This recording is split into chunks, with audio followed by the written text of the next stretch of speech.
he's very supportive as long as I have my ducks in a row as far as what we're going to do. And I did see on the Monday growth call, they had the single pager of how Wendy Papasan did it. So I think that'll help with the credibility. But I don't want to wait till Ignite is over to launch it in my market center because I got so many new agents afraid to talk to people. Yeah. I want to get them in motion now so that maybe one or two of them might actually find business between now and the end of the year. Or my fear is if I wait till November, I could lose people before they get the business because we waited too long. Yeah. But I don't think we have to do it at the same time in all three market centers either. No. So those are my thoughts. I don't know what you're thinking. Recording in progress. Oops. All right, guys.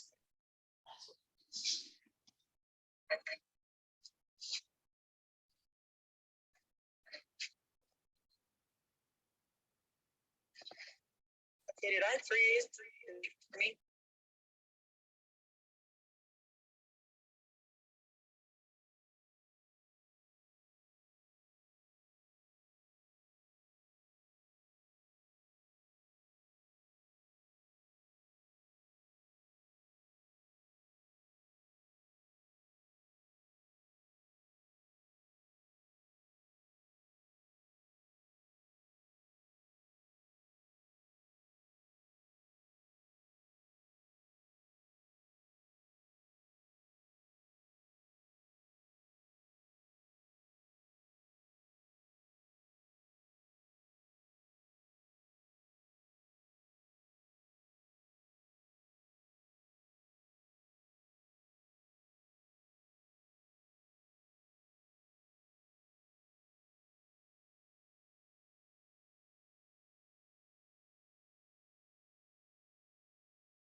Some people very full.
All right.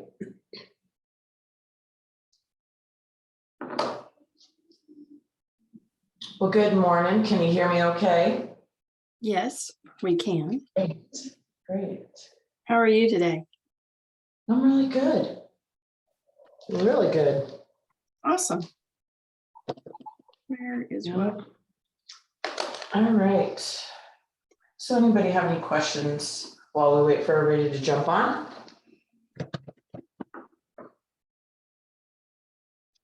Think so. I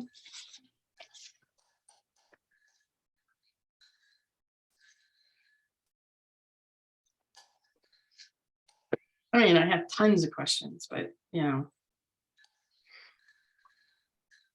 Okay. right now I think it's just getting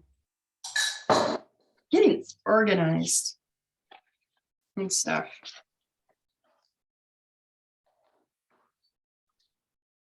Okay. Those things. No. Did I print out the right? What day are we on? Today we're doing number 11. Oh, I'm sitting here going, this looks so familiar. I printed out the wrong thing. Okay. Yeah, so we're on 11. I'm going to go grab my printout. I got something that I printed out. We're supposed to have a new agent start today. So I Yeah. printed her out the this section of the participant guide. So If you don't have that, get that ready. Well, And I'm gonna come back and we're gonna talk a little bit. I wanted to kind of follow up and see how all your phone calls and things are going. So I'm gonna go grab that printout and I'll be right back. got it. Okay.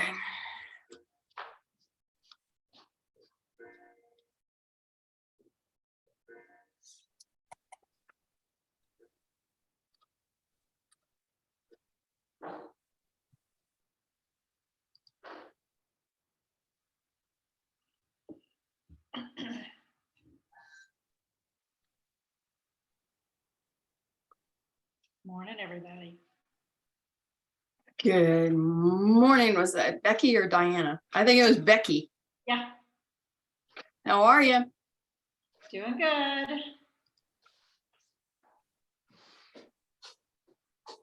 Okay.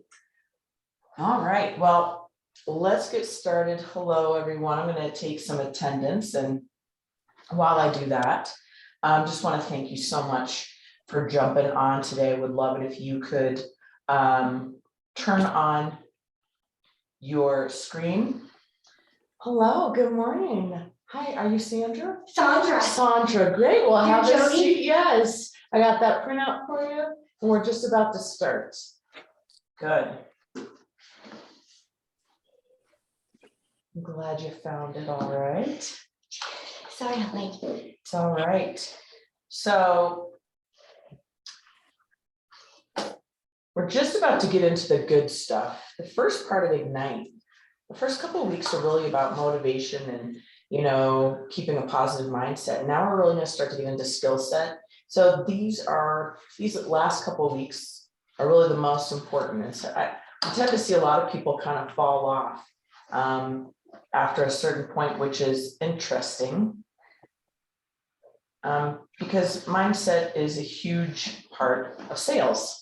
It's sales. So, and with sales comes a great attitude, a positive mindset, and skills. When you're trying to close, always be closing, right? And so that's what we're working on. So I want you to keep that in mind. And I'd like to start with just any successes that you've had. So let's start. Who's been making their phone calls every day they participate in Ignite?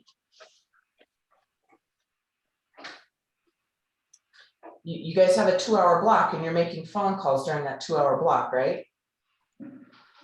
Hour and a half block when we break apart, you're making phone calls? Well, I think this comes back to that same problem that I continue to hit against, right? I have a very limited sphere of influence. I have a very limited list to go through. So I can't call them every day or every week. So what I've been doing is I've been adding vendors, right? So I'm working on getting a set of lenders. That's my big focus right now. So most of my time this week and last week is getting lenders, and then I have meetings with those lenders later this week and early next. So Great. Okay. Okay. All right, so who else is, what's the struggle? What's the gap? We break apart for, it should be at least an hour, right? And we're making phone calls. Well, are you talking about during the Zoom that we break apart? Yeah. Yeah. I feel like we haven't done that with some of the other teachers. I don't know about everybody else, but I feel like. Right, we do script practice and then we break apart for about an hour and you're making a phone call. You making phone calls? Some, yeah, but I mean, I feel like some of the teachers have taught other things and we haven't broken apart to make the phone calls. So then, you know, it's a lot from 9 to 1 and then we have our other work to go to. And that's Jody? why I like, yeah, Mark. Yeah, I mean, the other instructors, we pretty much go nonstop with class. We have sometimes like maybe 10, 15 minutes. But you know, we don't get that. It's all pretty much class time. You're the only one where we get call time. And what a waste of time. You need to listen Yeah, to somebody that's just the talk for reality. 4 hours, We just, right? Actually, I like it, but yeah, I mean, I think we get less time with the other people, but, I think we have good time. We have the script practice and, I do make phone calls. I wouldn't say probably as many as would be expected, but, and I'm building vendors and I have a couple of good contacts. So Okay. we're doing Well, I mean, I can have you guys watch a video for 4 hours a day, Monday through Friday. And that is not really doing any work, right? That's just listening. And I think there's some training to it. And that's why I liked when we agreed we're gonna do these 4 hours. That's 4 hours of my day. I need to work. I need to work. I need to make phone calls myself. So do you, right? And this is great practice during Ignite. And so I am definitely going to be reaching out to Margaret and Tracy. And I know Sally. So if you were on last week with Sally, Sally does whatever she wants, but I needed her to cover my class because I did ethics. And Sally just does what she wants. You can ask her to say, hey, make calls, and she just will do whatever she wants. So I already knew that. Well, But the rest of us coaches should be having you make calls. well, it was a fabulous session last Wednesday. Picked up a lot of great tips and tricks. And in fact, we begged her to come down to Avenues and do a couple of classes for us. So I don't think we lost anything on that one. I think we No. gained. Right, and so, and that is right, like, right, we want to provide you with information and content and really things that you can implement. But the reason I like Ignite the way it's set up is so you can learn and then implement in Yeah. the same 4 hours. And then we come back and say, how'd that go, right? Yeah. And so we used to run Ignite and we would just teach for 2 hours and then wish you good luck and we'll see you tomorrow. And we found people were not making phone calls. And a lot of new agents and even some of my experienced agents, they think they're working because they're going to trainings, they're going to a CMAS class, they're going to take this other, CE credit class about mortgages. And 50% of your time needs to be spent on learning and training, for sure. The other 50% is talking to people, everybody you know. And when you don't know people, if you don't have a very deep list, just like Diane said, you got to grow that list. So real quick, let's go over who are people we can call when we feel like we've called every single person in our phone. After you've called every single person in your phone,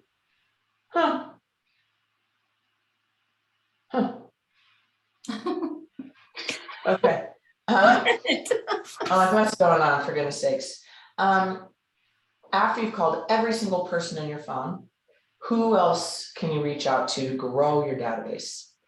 Vendors, Lenders? Yep. Who else? I'm doing a lot of calling to set up and arrange for events and stuff. So I don't know if that really counts, but it's the vendors that I'm going to do the events with. That's what I'm doing, is making So- planning calls. So other vendors or you have affiliates? Yep, I like that word, affiliates. Yep. I met with our title company rep, Sam, and we talked about what I'm going to do for doing my farming in my neighborhood. So, so I'm going to set that up. I'm going to start something Friday, and then I'm going to start something in November with her doing the printing. Right. That's awesome. Who are the people that have already raised their hand that they're thinking about buying or selling, right? I mean, when I'm thinking about adding to my database, I want to go right for the gold. I want to take the shortcut. I want to take the short route. I want to get appointments. I don't want you guys to make phone calls just to make phone calls, because that's lame. I want you to think about, who should I be talking to? Well, I made phone calls yesterday to the open house participants that I met over the weekend. So, All right, so you got open house follow-up. Yep. Who else? There's two other groups of people that raise their hand. They want you to call them. I'm sorry, I'm losing you. Two other groups, let me think. You got your open house. Who raises their hand as a buyer or a seller? This is their hand. Seller. Renters? No. Let me think.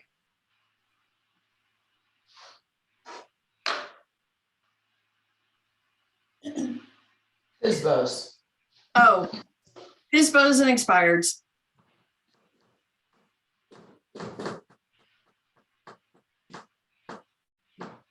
Right? Yep. These people have raised their hand. Yep. Hey, we want to look at houses. We want to talk about real estate.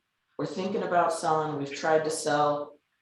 These people you need, and they're good, and you do want to build some great relationships. And you already might have some good relationships with people. You're like, I don't even know what they do for work. Maybe you should start asking people what they do, right? Mhm. Okay, so this is true. You want to add these people. These people are potentially homeowners, buyers, and sellers as well. And if they like you and they trust you, they're going to use you. If they like you and they trust you, they're going to refer you. So yeah, you want to have good relationships here. But if we're like, man, I need an appointment. I need an appointment this week. I'm unemployed. So are you. We're all unemployed. We got to get a job. So you need to start asking for a job this week. Every week we ask for a job, right? And the interview is a listing appointment or a buyer consultation, right? So when you think about it, these are groups that you're going to add right now, these new people. But then once you're set, you're going to have 2 or 3 awesome lenders. And you're probably going to have 1 or 2 great title companies that you're going to work with. You're going to have electricians and community resources with those.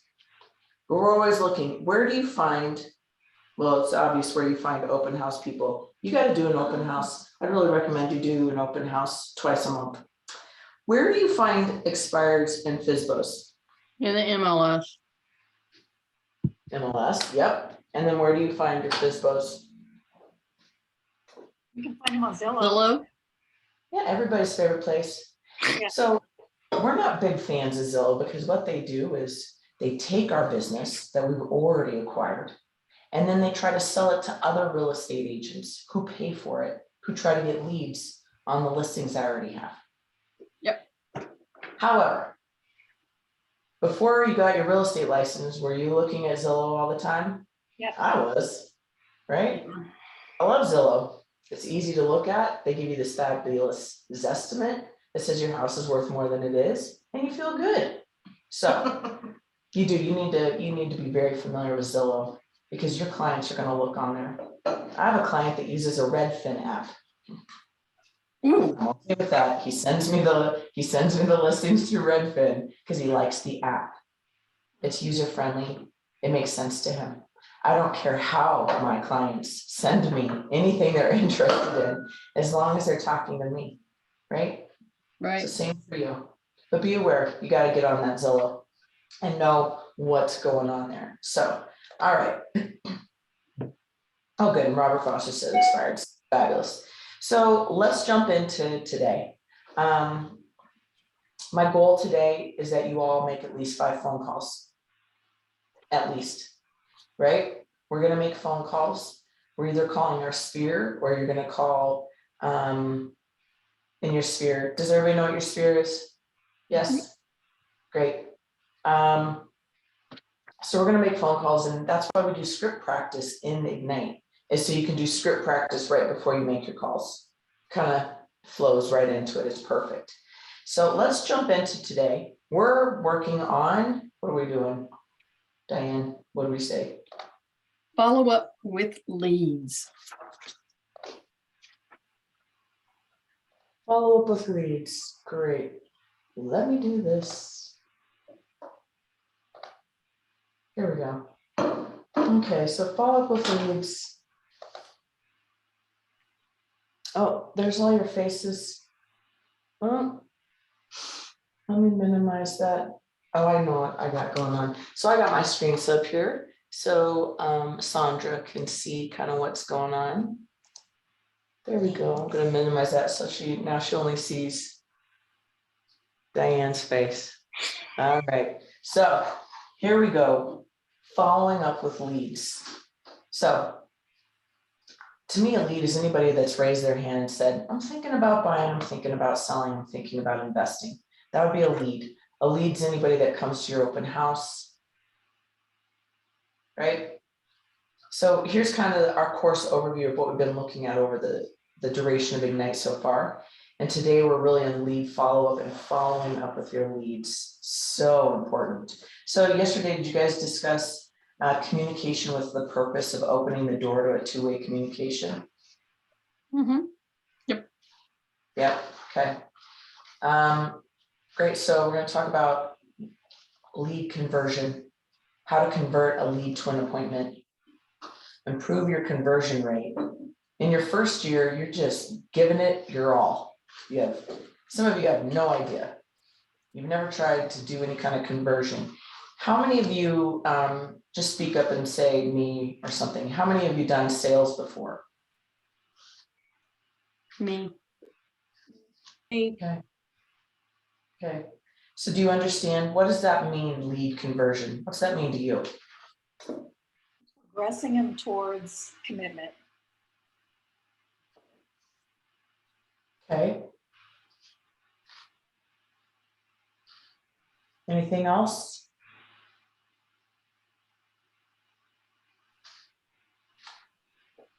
Executing the sale.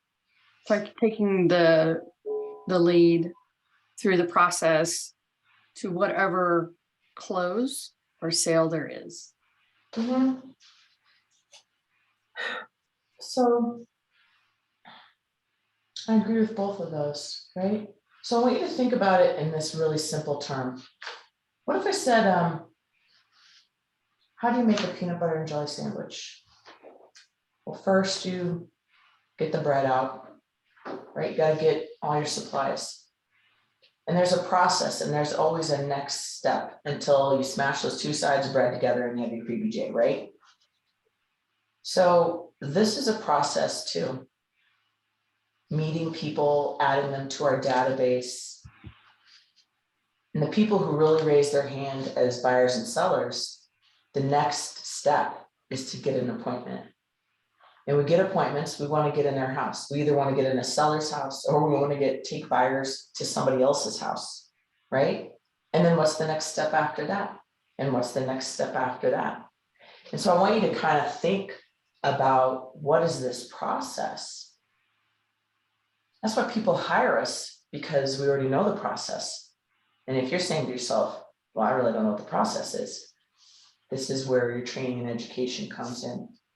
What is the process of converting someone from the very beginning and walking them through, right?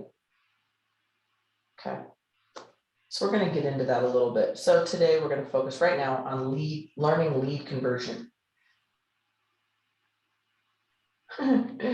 This is so great. You're going to work so hard to meet people at open houses and meet new people at, events and gatherings and parties and social events and everything you do. That's just the beginning, right? And then how do we start conversations with people and talk to people? So you have to put a lot of effort into converting leads, and it's got to be the same amount as finding them.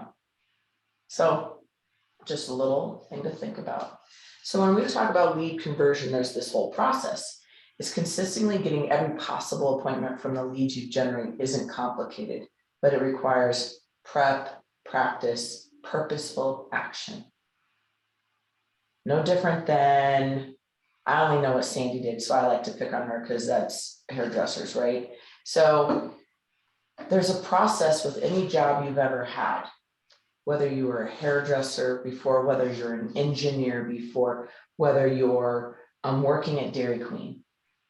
There's this process. You always prepare, you practice things, and then you do things purposefully. So you're just applying this to real estate, right? So if you look at the graph, right, we're capturing leads, we got to connect with them. We have to cultivate, grow that relationship, see what it is they need, and then we're working towards a close. Now, one other stat I want you to know is about 95% of the people you talk to this year are not interested in moving this year. That means 5% are. Your job is to create connection, to discover who is that 5%. It's your job to find those people. Not everybody's going to raise their hand for you. But the easiest thing would be is to find the people who are raising their hand, right? And call them first, right? If I knew somebody was thinking about selling their house because I knew they didn't want to spend another winter here in Colorado, shouldn't I call that person first? Then just start with the A's in my phone, call through the A's, right? For me, if I could make 5 calls and get 2 appointments, I'd rather do that. How about the rest of you? Right? So think about that, like, we're not here to like grind it out. Why would anybody do that, right? So we got this process and we think about people, possible business, probable business, profitable. So after lead generation, lead conversion is the most business critical activity you can master, and you must. It is where the possible business comes from lead generating activities can turn into probable business. And then ultimately it turns into profitable business for you. Converting the lead to an appointment has so much importance because it is how you have a chance at earning income. Like I said, we're unemployed. We got to go look for a job today. So every day we're looking for a job. Converting appointments to business is also a key to your economic success.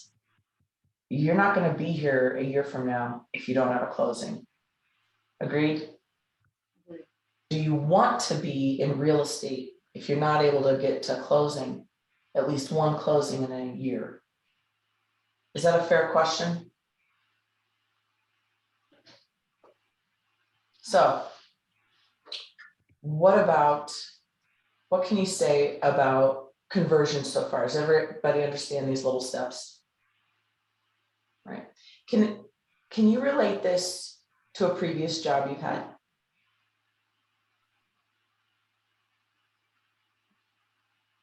Maybe. Euphoria, what about you?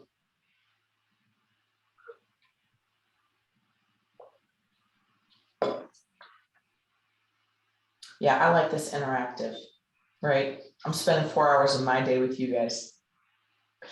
So I'd love for your participation. And the more you participate here, the more it's going to show up in the real world when you're making those calls. Okay? Yep. All right. Any other ahas or anything you want to mention about this beginning ideas of converting our leads? I think we spent, Without it. Go ahead. Oh, Becky, we don't have a business without it. Yeah, we don't. I have a question. What do we mean by the appointment? The appointment. So Yeah. I'm always looking for an appointment, right? So if somebody says to me, say my neighbor is like, I am so sick. You know, I've been talking about this for years. I'm so sick of the winters. I really don't want to shovel. I'm freaking out. Next week, we're going to get snow up here and I'm freaking out. So I'm really thinking about moving. I want to move to, not Florida. I want to move to Arizona. Okay, great. So you know what, Sandra, why don't I just come over? I think we should meet. I think we should talk. Let me come over. I'd love to walk through your house, kind of tell you where I think your house is at right now in terms of value in this market right now. And you know it's different than it was in the spring. And she'll say, yeah. And I'll say, great. So I'd love to just do a little consultation, walk through, tell you the value, and tell you things that buyers are really looking for in homes right now. So are you able to meet tonight at 5 or Saturday at 10? Okay, got it now. So when I'm calling people, I always have my day planner out. It's right here on the side, and I already know my free time. Do you guys know your free time this week? Yes, Look at your calendar right now. When do you have time to go on an appointment this week? I would have to move things around. So, Okay. Becky, do you have time already allotted in your week that you could go on an appointment? Absolutely. Today afternoon, I was actually trying to get a hold of somebody who posted on Facebook that they have a house for sale. So I was trying to get a hold of them, see if I could come over there. And then tomorrow afternoon. Okay. Mark, you got time this week? Yes, I do. I try to get everything kind of scheduled that anything after 3 p.m. I could reschedule if I had to. So critical stuff early and then leave that afternoon sweet spot after 5 p.m. open for that. I love that, right? If you did lead generation every day and did your work and did your training between 9 and 1 every day, you could go to lunch with somebody, you could go get a pedicure. And then if you had space every afternoon to go on appointments or to preview properties, you'd always have time. And all you have to do is work 9 to 1. How many hours is that? Is that 4 hours a day? that I 20 did it hours? successfully for graduate school for 10 years. It works great. Yeah. All through my PhD work, I was done every day at 3. Yeah. Who doesn't want to be done? I gotta be done every day at 2:45. I gotta go to soccer practice. So every day, I barely get my stuff done, I'll tell you. And yep, like, so scheduling appointments, I can't go on an appointment until 6 o'clock. Because I already know that, right? And I'm supposed to go to Mahjong tonight. But if I don't have Mahjong, if I had an appointment tonight, if somebody called me today, or the people I call today, and they're like, you know what, I'd love for you to come over. Yeah, I'm You coming drop. over.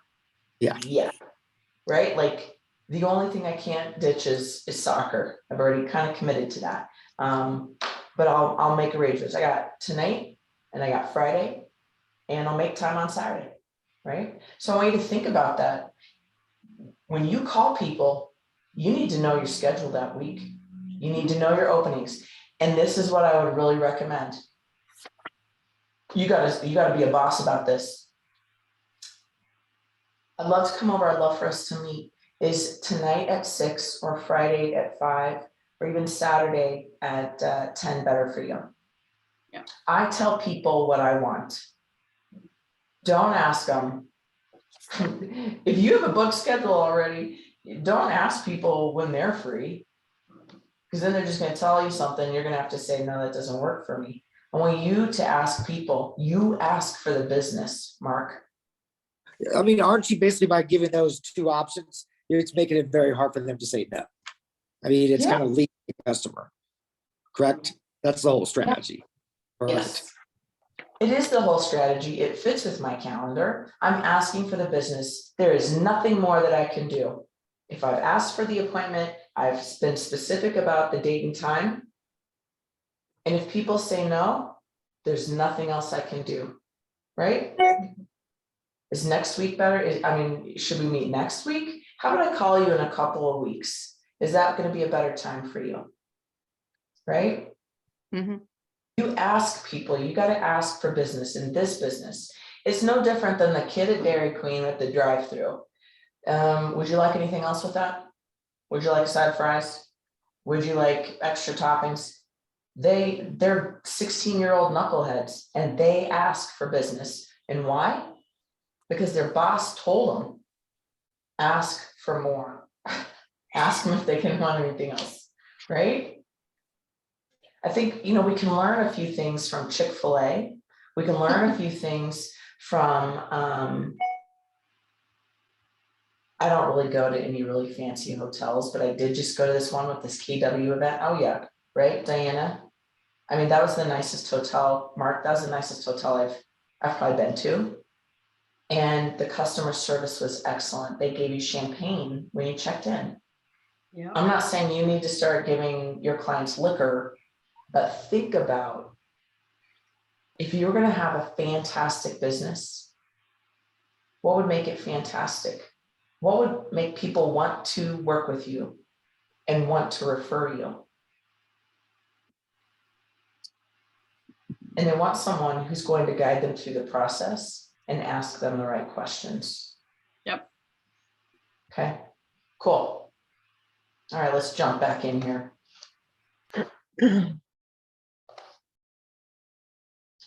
Wrong. Wrong. Like, where is it? You guys see, I have a cheat sheet. I've been trying to be better. I'm not sure which one it is.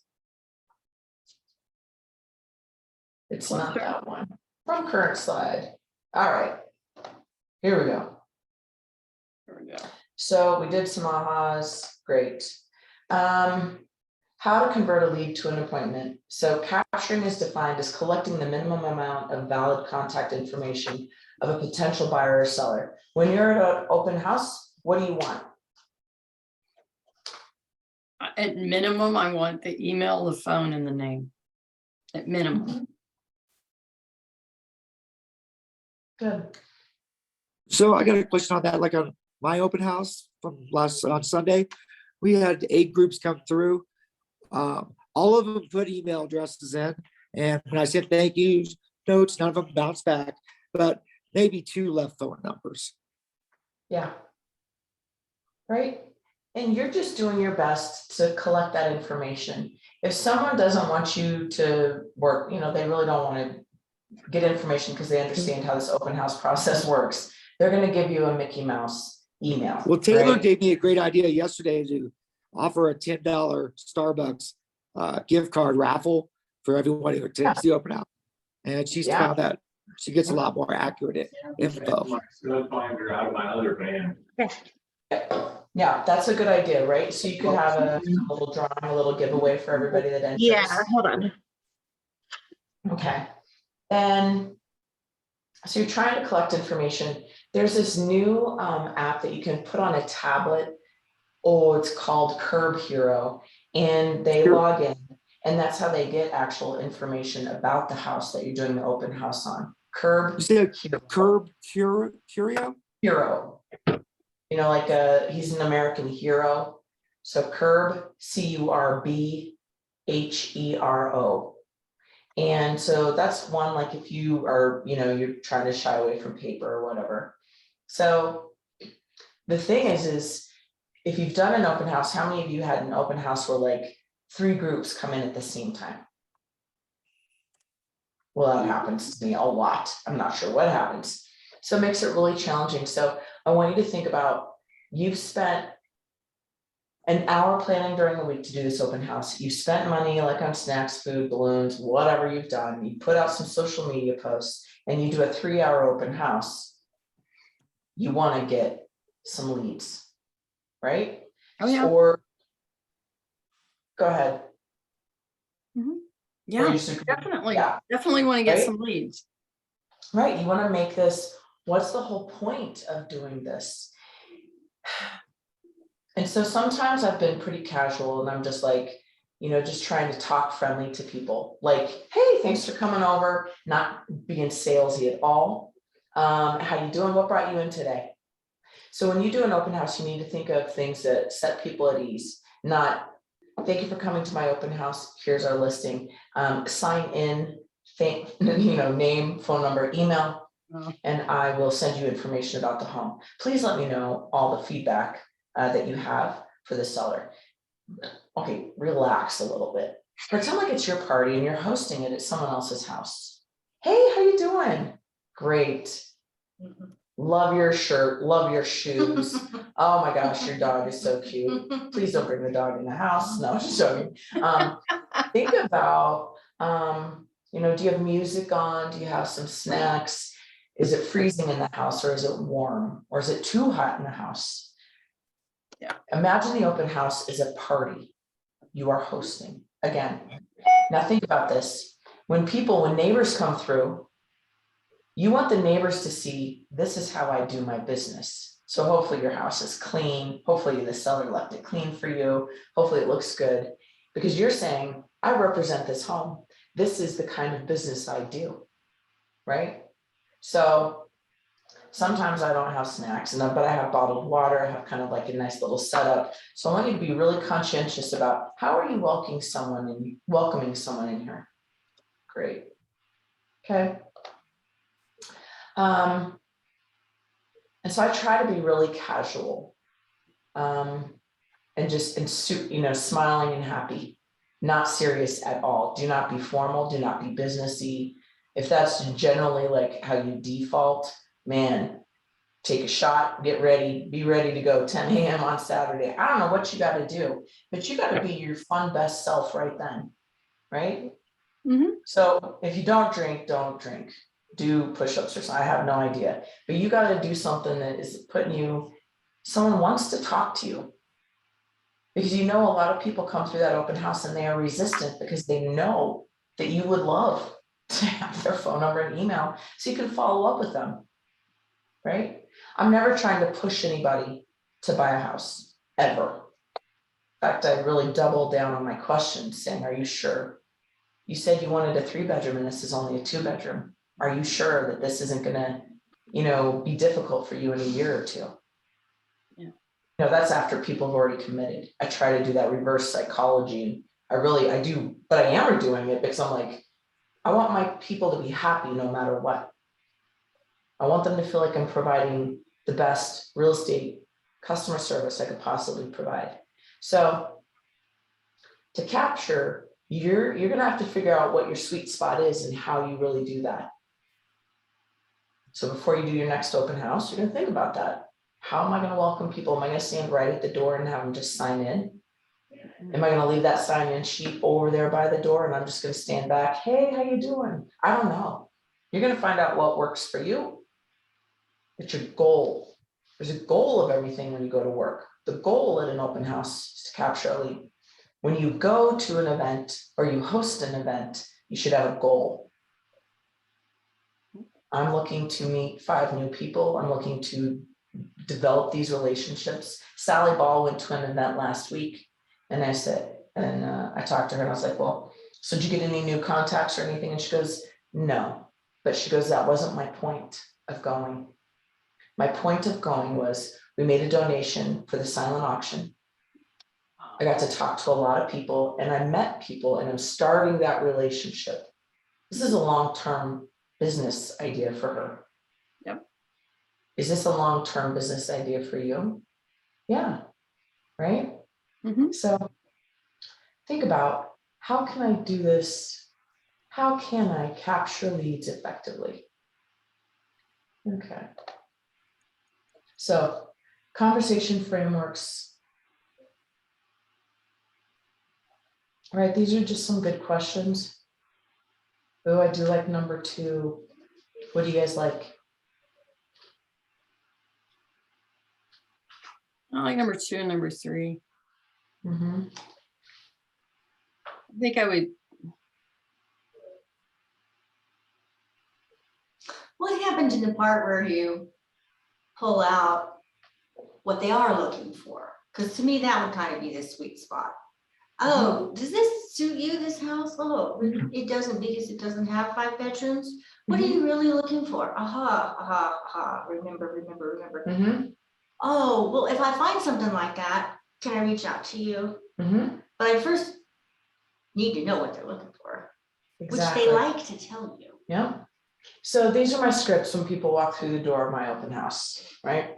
And I feel pretty well versed because I've been doing freaking open house probably for 8 weeks minus 1. Probably 8 weeks in a row I've been doing open houses. I'd really love to get those under contract and not do it again, but c'est la vie, right? So, so I'm like, hi, how are you? Great. Say, I'm Jody, I'm the listing agent. Thanks for stopping by. What brought you in today? Did you see the house on Zillow or are you a neighbor? And they usually say, well, I'm from Aurora. Everybody from Aurora wants to live up in Bailey. So I say, okay, great, gosh, how's your drive out here? Right, just casual, good. So you guys saw us on Zillow. Obviously there's something about it that, it has something specific you're looking for. So I don't ask a question, I just kind of say a statement, right? And if they're really willing to talk, they'll respond. So right, you're gonna fill out people. Some people are just gonna have a block wall. They're gonna have a shield. They're gonna try not to talk to you, and you're just trying to be casual. So at this point in my life, I'm trying to really make it fun and just trying to get to people. So I might say anything to get them to engage with me. But I do always start, hi, welcome to my open house. How'd you find out the open house today? Did you see the signs? Did you see it on Zillow? Because that's most likely where people are seeing it. So I know that when I'm gonna schedule an open house, I need to schedule it by Wednesday or Thursday. So Zillow steals it off the MLS and has it out there to the rest of the universe. You gotta understand the process of how do I get people to come to an open house? It's gotta be posted on Zillow. Right? So I love these questions. I want you to think about what are gonna be your kind of go-to questions that are engaging, short, laid back, kind of casual, that get people to give you information. And even if people say, how many of you have done open houses? How many of you you've had some experience where people kind of give you like this, I just live in the neighborhood, I'm just looking. Or, you know, what other comments have you heard from people? I had an interesting one this last weekend. Let's do That it. the floor plan that they had purchased 2 or 3 months prior was the same as the ones we were showing. And they were there at the open house to see how they renovated it. Oh, They stayed longer than any other people. mhm. Great. And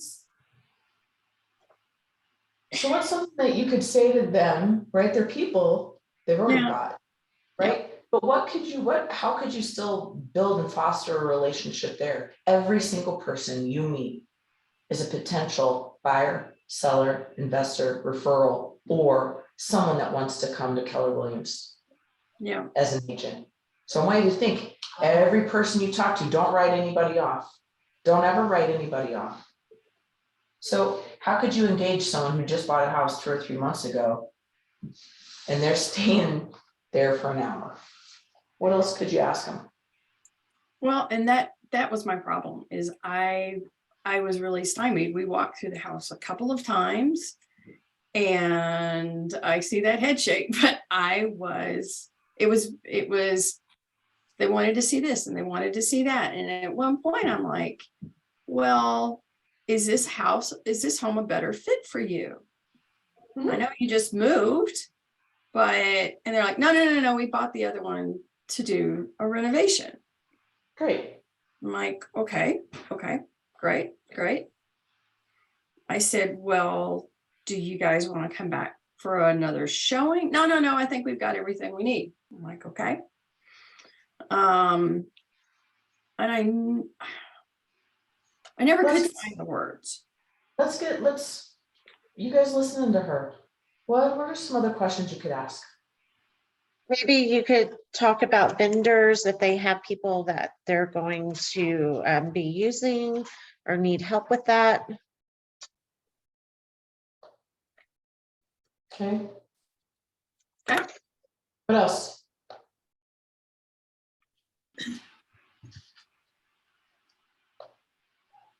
Maybe ask them a little bit about their home.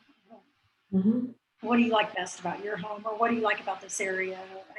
Just Mhm. Did you try to talk your neighbors into moving over here too? Oh yeah, do you have any friends or family that would love to live in the area too? You got anybody else looking to make a move? Yeah, Where are your kids? Oh, did they want to be closer to you now? right. Right. So think about, you're gonna find this surprising, but not everybody that closes with one real estate agent is a big fan of that real estate agent. We hope that's not us, right? Yeah. But surprisingly, I let go of someone who could have totally been a lead for me, but I thought they were happy with their agent. And 2 years later, they ended up using this other agent. And I was like, what? How? I was like, and I knew I was friends with the second agent. And I was like, how'd you get that listing? And she goes, man, they were so upset with that agent. That agent never called them after they bought that house. Never followed up, never called them. They never heard from her again. And I was like, Oh my gosh. Oh my, I feel like I just gave it to someone else. I just let somebody else have it. I couldn't even believe it. I was so irritated with myself, but you don't know what you don't know. And so why not just say, great, so you moved in there 2 years ago. How was your process? How did it go? And they could simply say, oh, we love Betsy. She was so great. Oh, good, good. Well, good. Well, and so are you loving the neighborhood? So then people are going to give you answers that guide you in a different direction, right? And this is why you need to do a lot of, we call it script practice or conversation practice. You have got to, you got to practice some of these things, because you might not have these questions that would have been appropriate in the moment. When you were younger and you used to get in fights with people, and you like after the fight, you were like, oh man, this is what I should have said. That's what this is. Yeah, Is you're gonna that's leave that open exactly house. it. You're gonna leave that appointment, you're gonna leave that party, and you're gonna be like, shit, gosh, I should have said this. This is why we practice here. 2 hours of practice, 2 hours of lead gen in Ignite. And if you built your business and had this schedule like this every day, 20 hours a week, and if you got lucky, you'd go on appointments at night and show buyers property, right? And that would be the best. So, good. And who sent me this little thing? I got a little question in here. I did. Yep. And so you can do two things. You can do a couple things, Mark. So with that Curb Hero, right? You can either have the QR code where people just scan it, and everybody in the world knows how to do a QR code if you've ever been to a restaurant in the last 2 years. So you know how to use that QR code. You can also have your iPad or laptop just set up. If you have Wi-Fi, the homeowner gives you their Wi-Fi access. And I just have the screen pulled up on my computer, and I had them log in that way. And then last weekend, some people were like, yeah, we tried to see these other houses, but this lady I called, she couldn't show us. She's out of town and she never called me back. Oh. And I was like, hey, I'm done here at 1. I'll take it. Give me till 1:30 and I can drive you around and look at houses. And they said, okay, and it was fantastic. So I had the best open house last week. I got a real buyer, right? We just showed them crap that they didn't like it. It was all terrible stuff, actually. But so I didn't use, so you can either have the QR code from Curb Hero printed out. You can have your laptop up there so they can just register right there and they can log on. And then you could also show them other homes. That's why I like to have my computer there. And I'm like, so these people last week, I'll open up my computer and I'll say, well, hey, you wanted to see these other 2 houses? This house is on like 0.3 of an acre. You're really not going to be able to build a garage there. And so we were able to kind of walk through it and they were able to see. And so we all kind of were huddled around my laptop. It was kind of awesome. So Can you still keep the old fashioned clipboard with the manual sign in, or just direct them to Curb Hero? So if I was using Curb Hero, I would say I would leave my computer over there and I would point to it just like a sign-in sheet. And I'd say, if you wouldn't mind signing in, and once you sign in, it'll give you all the information about the property, right? So I've connected the Curb Hero to that listing. You have to do something on the backside of Curb Hero. You'll do your profile. It looks super easy. You just type in the address. What I'm getting at is, so you have that kind of, we'll call that the 21st century technology sign in. Do we still want an old fashioned sign-in sheet next to it? No. Jettison They that. sign in one way, right? So What pick one about or the the people who other. are reluctant? Think about the 60s and 70s age group. I still know people who, they see a QR code and they just freak out. Well, then I would do it for them. I would Yeah. say, hey, Okay. you know what? And I can send this right to your email or right to, that way you have. And some people are going to be resistant. They're going to say they already have it. I've already seen it. I've got Zillow. Well, Zillow doesn't always have accurate information, which is why I wanted to send you directly from the Denver MLS. Zillow steals information. Zillow steals the pictures that are put up, and they're not always accurate. I called a FSBO because one of my buyers wanted to go see this FSBO. I called, and guess what? it was already sold, but they hadn't changed it in Zillow yet. Right? So Zillow is not always accurate. All right. So I would choose one or the other. One form to sign up, right? Okay.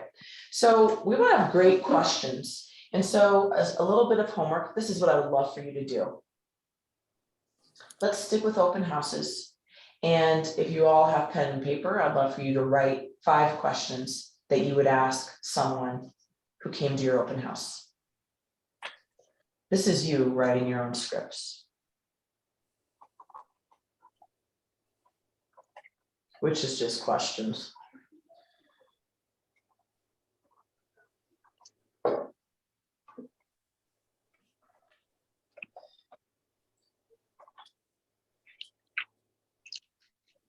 Is it an obvious question to say, are you working with someone now? Yep, that's a good question.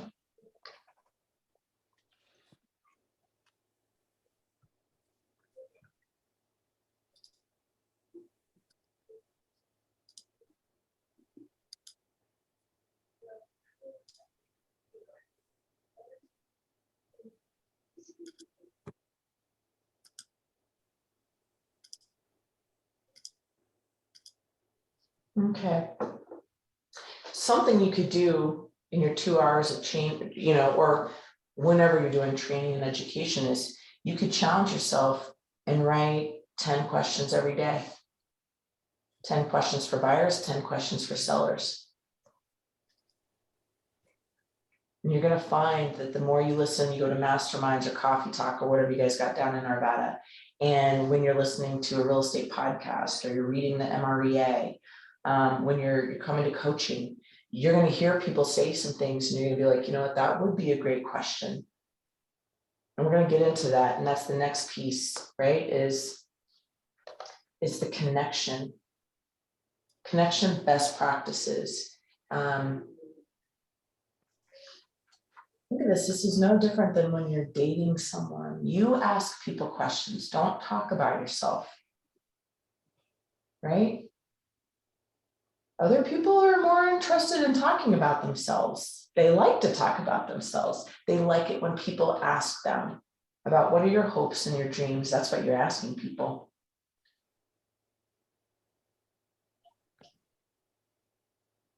And here it says connection best practices is embed your value proposition in the conversation. And this is something I've said over and over. You know, I never push my clients to buy a house. I always want them to purchase a home that makes sense for them and their family. I want to go see them 2 months after they close. And I want them to say, you know what, this was a great decision we made. We're so happy with this, Jody. That's me embedding that their happiness is more important than a paycheck I get. And it is. Because if I have one happy customer, they're going to refer me. And if I have just one client that refers me every year, that helps me grow my business. I'm happy. My clients are happy. I'm probably going to make some money. Right? Oh, I love this last piece about connection best practices. Know the outcome you want from a conversation before starting. This is what we're talking about. This is like when you go to a party and you're talking to people and you meet new people. When's the last time you went somewhere where you didn't know anybody and you had to use your skills of how to meet new people? My son just went to college and I'm like, holy cow, dude, could you go meet some new people? He's got like one girlfriend and one friend. I was like, dude, you need to get out. How do you make some new friends, right? And it's by asking other people, hey, how you doing? Where are you from?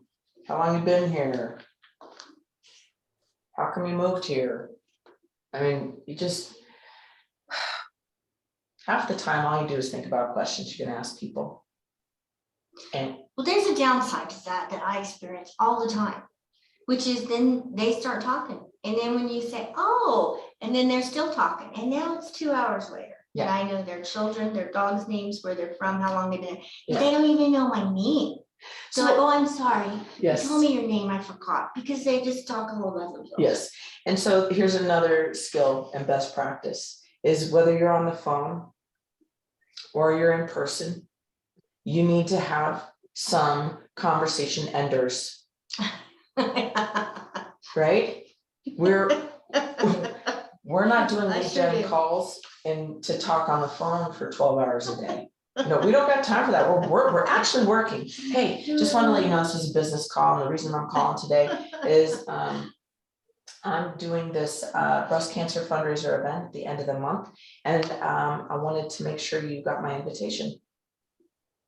Great, good. So part of my goal for the year was to raise over $4,000 for breast cancer awareness.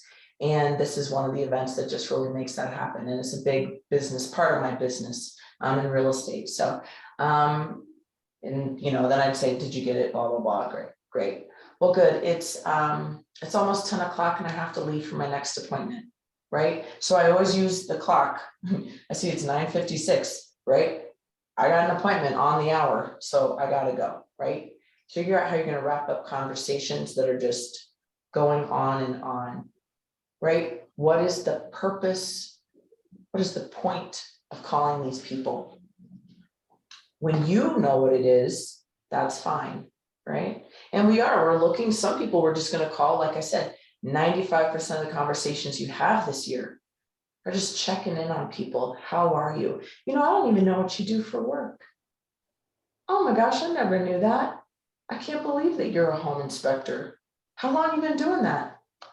Well, I'm looking to grow my real estate business and I just started out and I could use a good couple of home inspectors. Tell me about what areas you cover and what your specialty is. Can you send me some brochures and information? Great, let me make sure I got the right phone number and email address for you. See, you just it rolls through. So we're working on that connection. And here's some connecting questions. I think you guys get the gist of it, yeah?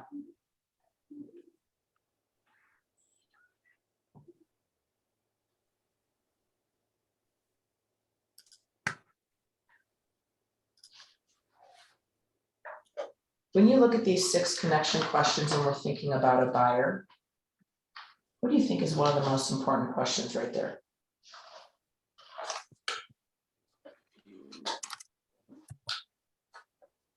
I would say when,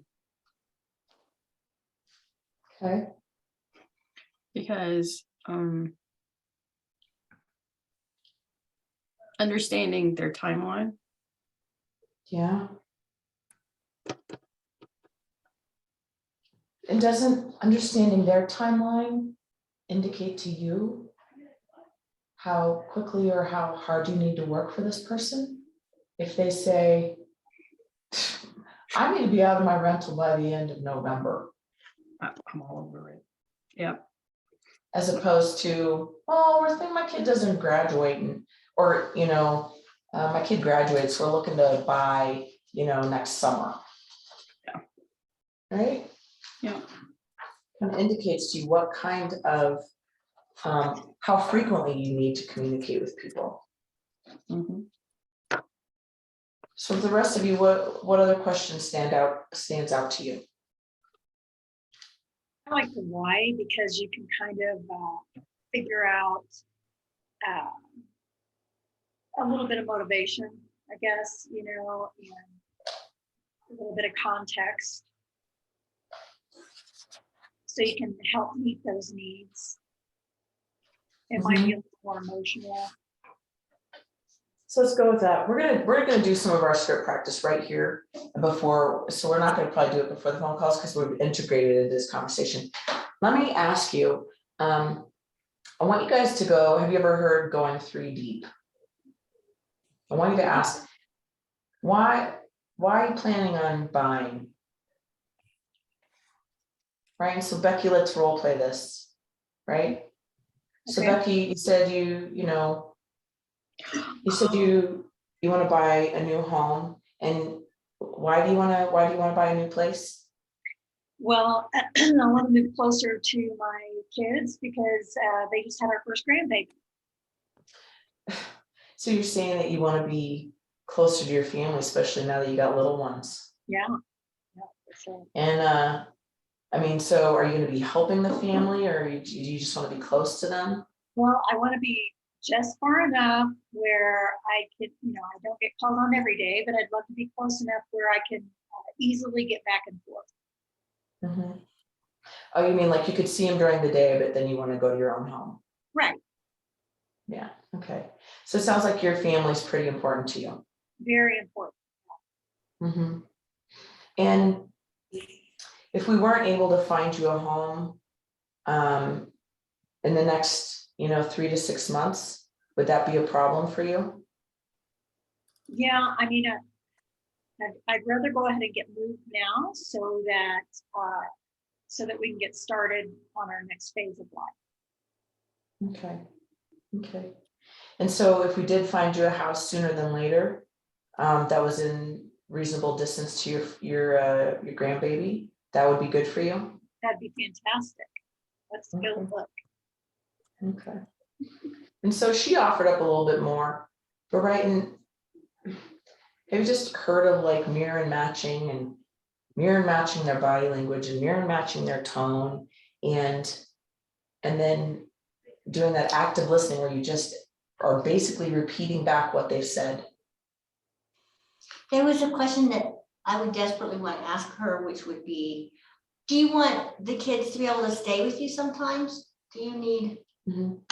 a bedroom, 2 bedrooms? Do you need a big fenced yard for them? Mhm.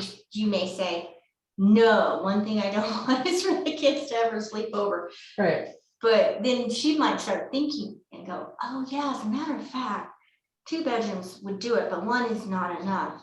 Right, and so they're working through this because a lot of people are impulsive and they're like, I just want to move, I'm so sick of this house, I just hate it, right? And like, maybe they haven't thought about, well, where will their finances come from?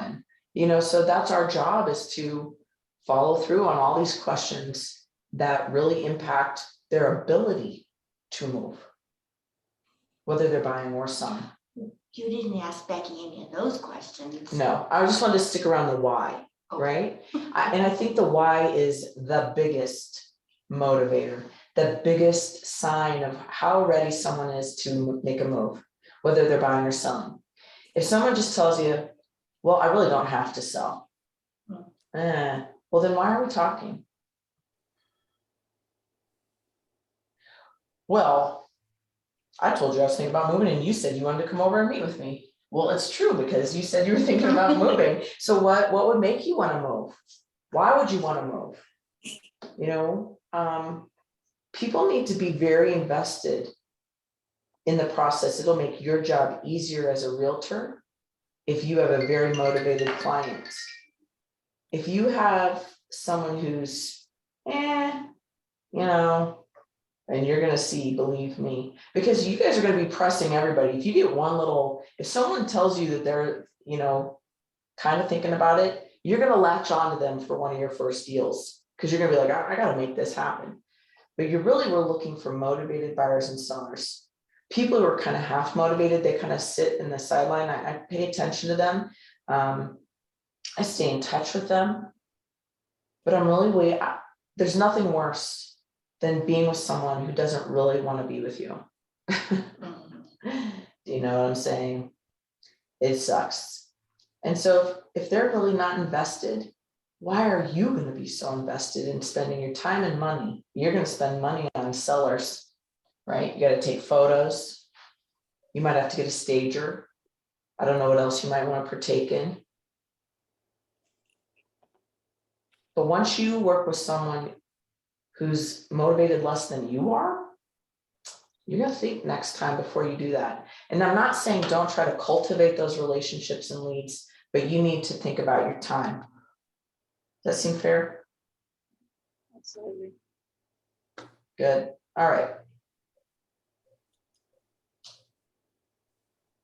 This is what I do love. I want you to all read that. This is so important.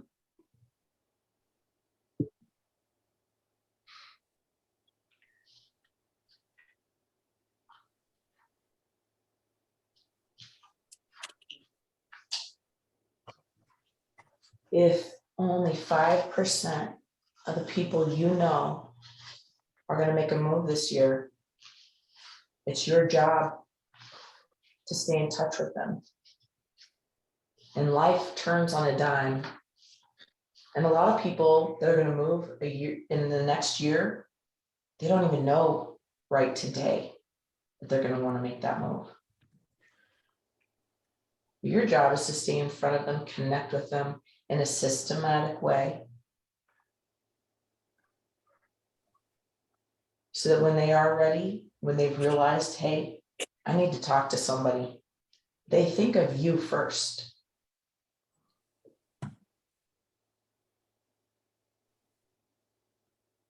This is the part of lead follow-up that a lot of people let go by the wayside. And this is the easiest thing you could do.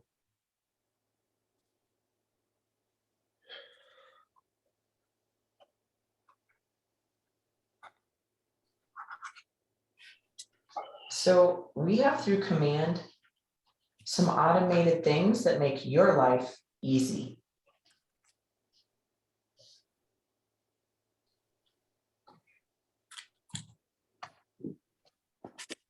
Do you know what? Are any of you using a smart plan right now with your Command database? Not yet, but it's on my list. Yeah. Okay, so if this is what I would love for you to do.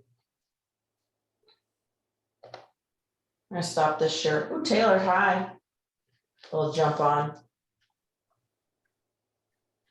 Can you guys do split screen? Yeah. Great, so you're gonna split your screen. I'm not. You're gonna split your screen. You're gonna open up. You're gonna open up Command.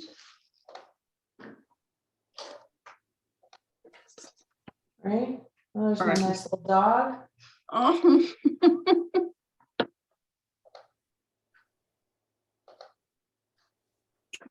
I don't think that I'm supposed to use that, but I like to use that. All right, so here, oh, hey, Becky, you're on here. Supposed to check in with you. I hope you're doing good. Doing great. So let me show you this, right? So I set up tasks, right? And I even put myself on a smart plan so I could see what it looks like for myself. So I'm getting emails from myself so I could see what that smart plan email actually looks like. You guys could do that for yourselves too, right? Yep. So I have a smart plan set up and I got Becky on there because I'm a coach. So I have a smart plan for my agents. Watch out, Sandra, you're about to get on there. And so I email and I want to call and check in. Just say, hey, how's it going? How you doing? I see that you're attending Ignite, Becky, and I appreciate it so much. I'm glad you're making that move for yourself, right? So if I want to get rid of this task for Becky, I'm going to go in there. And I'm going to go to my tasks. And I'm going to just check on this checkbox. And we talked and the task is completed. And so when I go back to my homepage, it's not going to be there anymore. Oh, I got to get a baby gift for baby boy Munley. Now, And I'm is still it behind. a plan or a task? Well, that's a task, but I also have a smart plan set up for you. And in my smart plan, I have a task in there. And it says, call Becky or call Sandra or call Sandy, right? It sends out emails, but it also will do this. So you're going to get this soon, Sandra. So let's say I want to take, let's go back to Becky. I'm going to show you another smart plan I have. So I'm going to click in here for Becky. Pulls up all my Becky's. I click on her. I can add her to a smart plan. She's already in 2 smart plans. She's in a new agent foundation and she's on her birthday smart plan. I'm not sure how. I don't think I put your birthday in there. I don't even know when your birthday is. So, but somehow I've added you.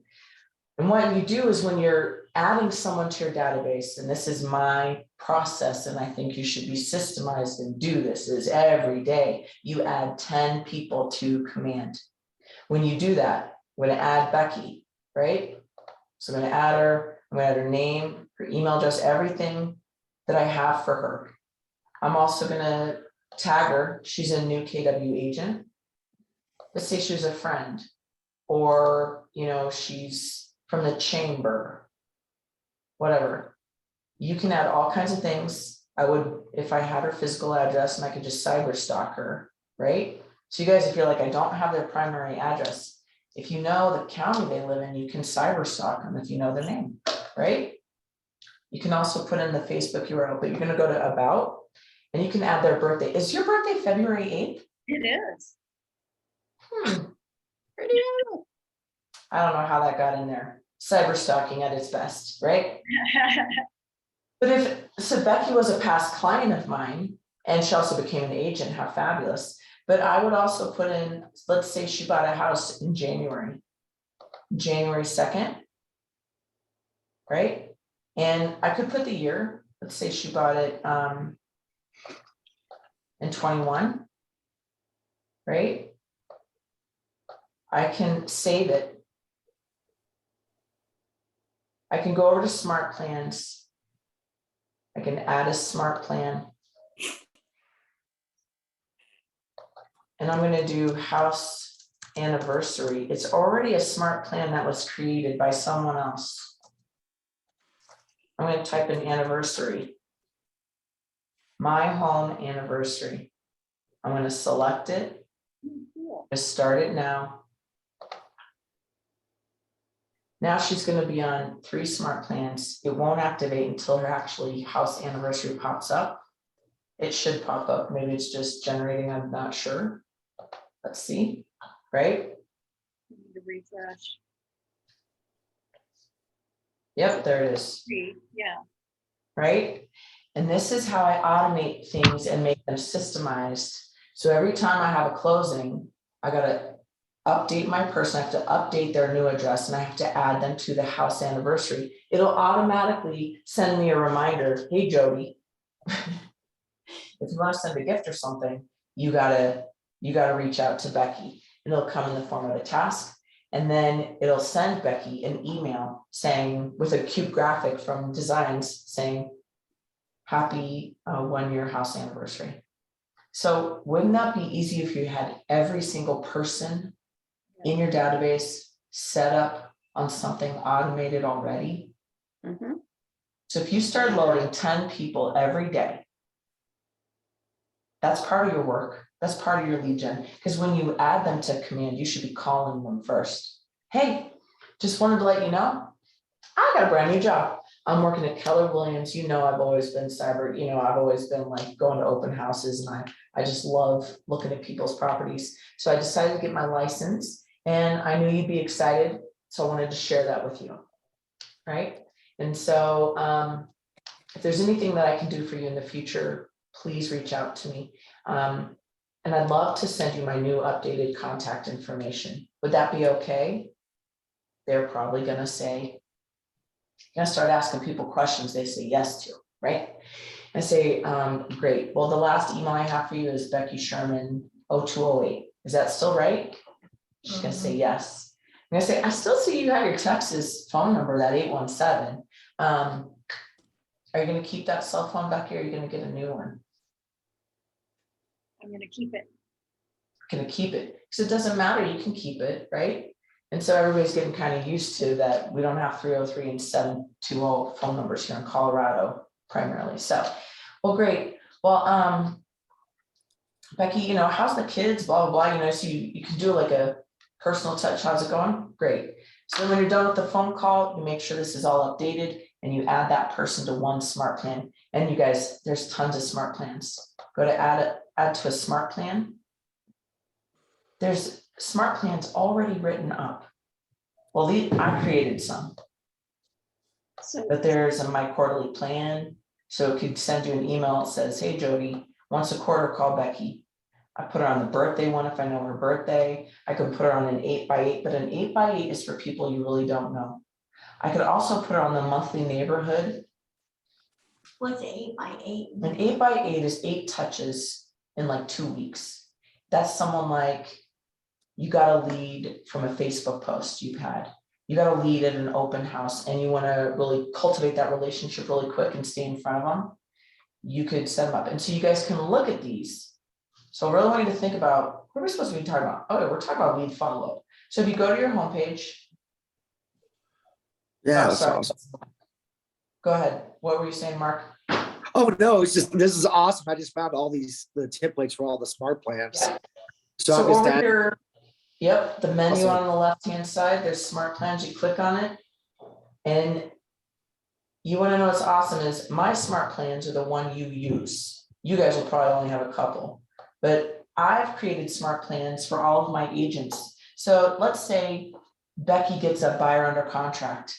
Well, I have a smart plan that sends Becky an email like at once every 4 or 5 days. Says, hey, Becky, congratulations on getting your buyer under contract.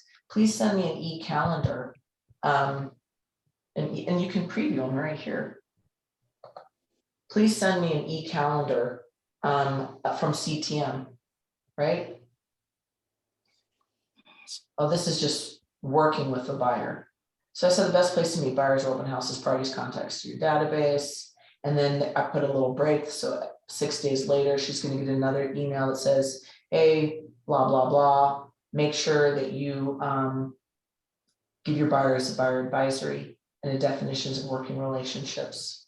All right, get all their contact information. And at the end, I always say, if you have any questions, give me a call. You guys, when you email people, give them the opportunity. Hey, if you have any questions, just call me. If there's anything else I can help you with, just call me. Make sure that you're saying that over and over. Let people know they can reach out to you, right? So the other thing besides, I don't want to edit that smart, is these are the smart plans I use because they are appropriate to me and they make sense. You guys, there's a whole library of smart plans that KW people created, but then there's also smart plans that other real estate agents created. I don't want to rate that. Other real estate agents created, and they're sharing with you here in the library. Halloween, Happy New Year, Easter. I don't even know what half this stuff is. A 4 email and text plan. I don't know. I mean, there's, it's just a ton. Cool. No, I don't want it. I don't want to do any of that. So you can find something that works for you. So as you can see, you could get stuck in here for a little bit today if this was something that you did later after you did your lead gen and you're like, I want to put everybody on a smart plan.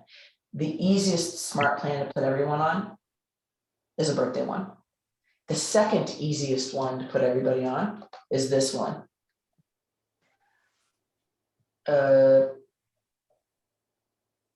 Is the monthly neighborhood nurture. I've got 18 people on it. And you can see I don't do a lot because I'll tell you what, I create my own monthly e-newsletter and I send that out once a month. That way I customize it, it's personalized, it says what I want it to say for that month, right? So I don't put too many people on smart plans. You can see I've got 3 people on a birthday smart plan. I kind of suck. I'm working on this, you guys. I want you to know, all of us, I've been doing this for 9 years. But let me tell you, we just got command like 2 or 3 years ago, and I'm not using it at a high level, but I am sending emails out once a month. But the easiest one to use is the monthly neighborhood nurture. So you're using command to send your monthly so it would be more like a campaign rather than a. Yes. Okay. I send a campaign every month. So, and I feel like it works well. I don't even think I have an example of the monthly neighborhood nurture, but you need to know the person's physical address. So let me tell you, if I could start now knowing what I know, I would load everybody I know into command. I would add them to the birthday smart plan if I knew it. If I don't, I'd go find them on Facebook and cyberstalk them and find out what their birthday is on Facebook. But then if I had their physical address, I'd put them on the monthly neighborhood nurture. It sends an email out to them specifically to their email, to their physical address. So if I have an email address and a physical address, they get the monthly neighborhood nurture. Every person I meet at an open house would go in command. right? I'd add them at my open house if I get a phone number and email. But everybody, this is the system I'm talking about. Everybody I meet in an open house gets an auto email from RE Colorado. Are you guys following me? What does the physical address tie into the email? You could email them a newsletter without knowing which house on your street they were in. Why is that physical address important? You need that physical address because it says, hey, this is what's on the market, under contract or sold. A monthly neighborhood nurture. That's a good question. A monthly neighborhood nurture. How can I see it? Let me see if I've got it. Give me a second. Oh, are you doing a search on properties a short distance from their physical address and sending them that? It's about their physical address. Oh boy, look at all this junk I've got. Here it is. This is one an agent. This is what the neighborhood, it says neighborhood Oh. trends. That's why. And this is what populates. It has to be tied to a physical address. Ooh, how fun. So if you don't know, think about this. If you don't know their physical address, why not put them in Cherry Hills? Who doesn't want to look at $3 million properties? Me, I don't want to. And they'll be like, did you send this to me?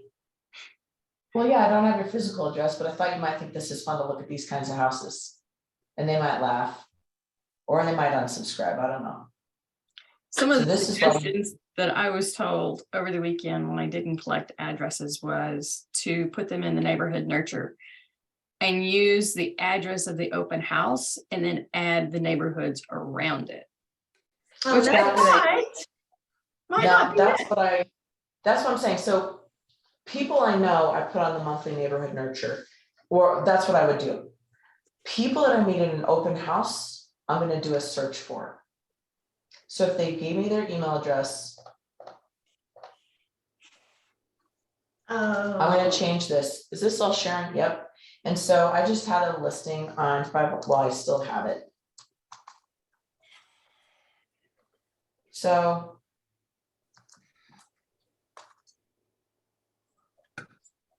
Oh my gosh, why am I having? There we go, right? And so I want to do everything, it's in Bailey, so we need to get a little bit more range. And I'm gonna do, they came to my house, my listing is currently at 550. So I think that fits in a price range for 400 to 600. And I know these people needed at least 2 bedrooms. Mine has 3. So that takes it down to 12.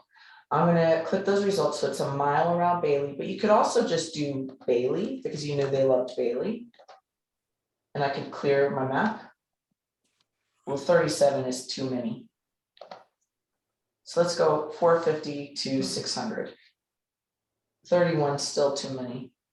Maybe I'll take off coming soon. That did nothing. And maybe I'll do, they liked the garage, so they need a garage, and I'll do 2+. That doesn't help. But anyways, I could set these results and I could save it, start a new auto email. I'm going to enter that new contact as Susan B.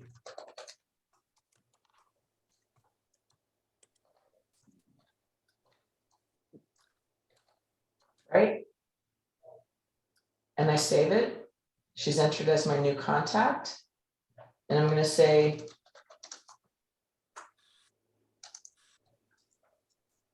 Daily Homes for You. Uh-huh. It already gives this welcome email, so I don't have to type anything else out. And I'm not going to send it to her daily.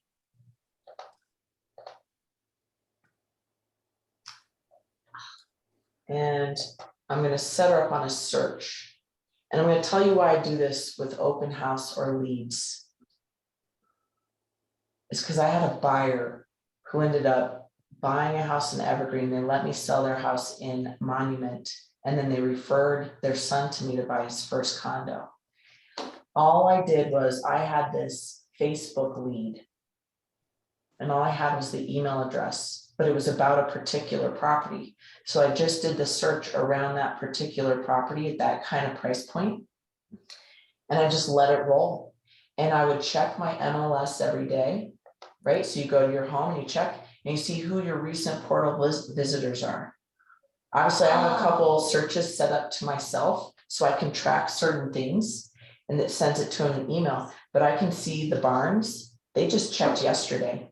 So they're checking that portal. So I could see, and so for over a year, I watched this guy. Every once in a while, his name would pop up here. So I knew he was looking at the properties I had sent him. I never even talked to him. And one day he called me. Hey, yeah, this is Eric. You know, he thinks that I really know who he is because I've been sending him emails forever. Hey, this is Eric. And we saw that house you sent us on Vigilante. Can you show us that house this weekend? Yes. So I'm systemized. For me, I send an email out every month because that's easier and it goes to everyone, right? But for open house leads, Facebook leads, any other lead I get, I want to set them up on a search in the MLS because I can track exactly when they open it. I can see if they hearted a property. And it's still tied directly to me. Does that make sense to everybody? Yeah, so you use that instead of kw.com then? I use that instead of command. Command, I mean, yeah. I would use, if I was going to start over, I was new like you guys, I would put everybody I know in my database out of my phone. I put them on a monthly neighborhood nurture on that smart plan in command. And a birthday one, if I had it, if I knew their birthday. And that way I know they get an email once a month, right? And then any lead I get, buyer, seller, investor, I put them on a search in the MLS. That is my system. You guys can do whatever. You just want to pick a system, right? Any questions about that? Well, I do have one question. So if you were set up on kw.com and you maybe transferred over to another agency, you'd have to transfer all that stuff, right? Oh, yeah, if I move to EXP tomorrow, yeah, I have to transfer all of it. I mean, I could be in KW, I could be a KW agent and pay for another CRM. If I wanted, I could pay for that if I wanted another expense. But when you're a KW agent, you don't have an expense with command. All these people, they're your leads. I can't see your leads. They're yours. They're your people. If you want to leave tomorrow, you get to take all your people with you. Right? So what? And I don't worry about it. I don't worry about what I put in there. I use the command as a CRM so I can have my people somewhere. I can reach out to them and leverage the email campaigns so I can blast out an email real quick. I can create designs, listing brochures, listing presentations in command. I use it because it's free. Yeah, exactly. And we used to, when I first joined Keller Williams, we had this contract software called .loop. And it was free. And I tried to use it for 7 months until I got so much grief from other agents who used CTM that I just decided to switch to CTM and start paying for it because I couldn't tolerate anybody else being such a pain in my butt. So DocuSign and CTM are the same. They're just a little different, but they work the same. But some real estate agents will give you grief, right? So you're right, if you left, you'd have to, and you can download it, you can export your entire database. You can import an entire database into Command too, but I don't think you should do that because I think you should call 10 people every day, and that's how I think you should import them, right? People would rather get a phone call or see you face to face than just get spammed by emails with you. Agreed? And so that's why I think that those 10 touches every day, and that's manageable, or 50 a week, right? And if you can't do 50 a week, you do the most that you can do.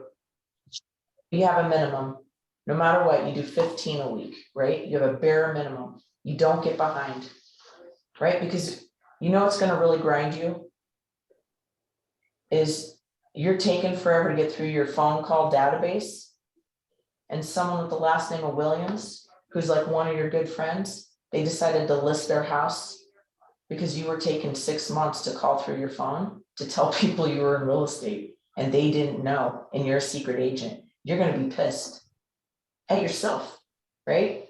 So if you're doing your calls and you're getting everybody organized, you're doing the best you can.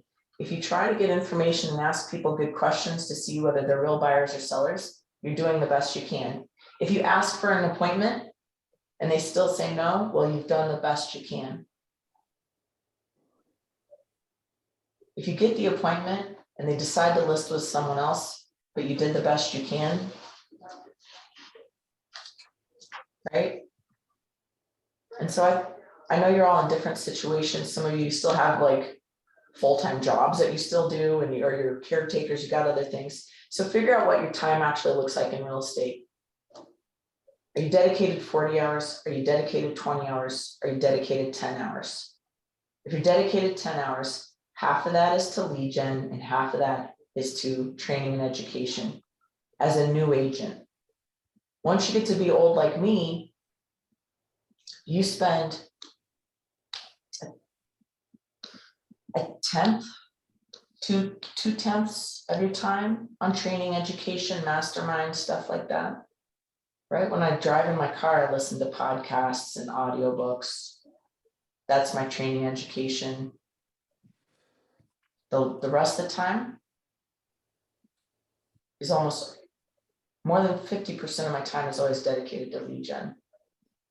But then you got to do some cleaning up, right? And some follow-up. So it's just like we're talking today. Oh man, I got this lead. I got to put them on a follow-up system. So I need you to decide what's your open house follow-up system going to be?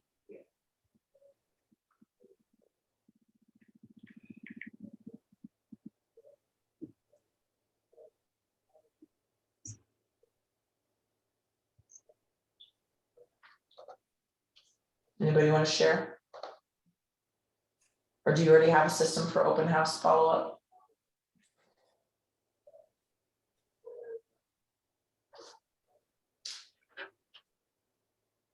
I text and call, like Jody, the one that I got from your open house on your property in Aldrich. I'm giving them all the information that you're giving me. You know, as far as, you know, the special deals, the 6% and, you know, several things. Mm-hmm. Reduction in price and stuff like that. Price improvement, sorry. Right.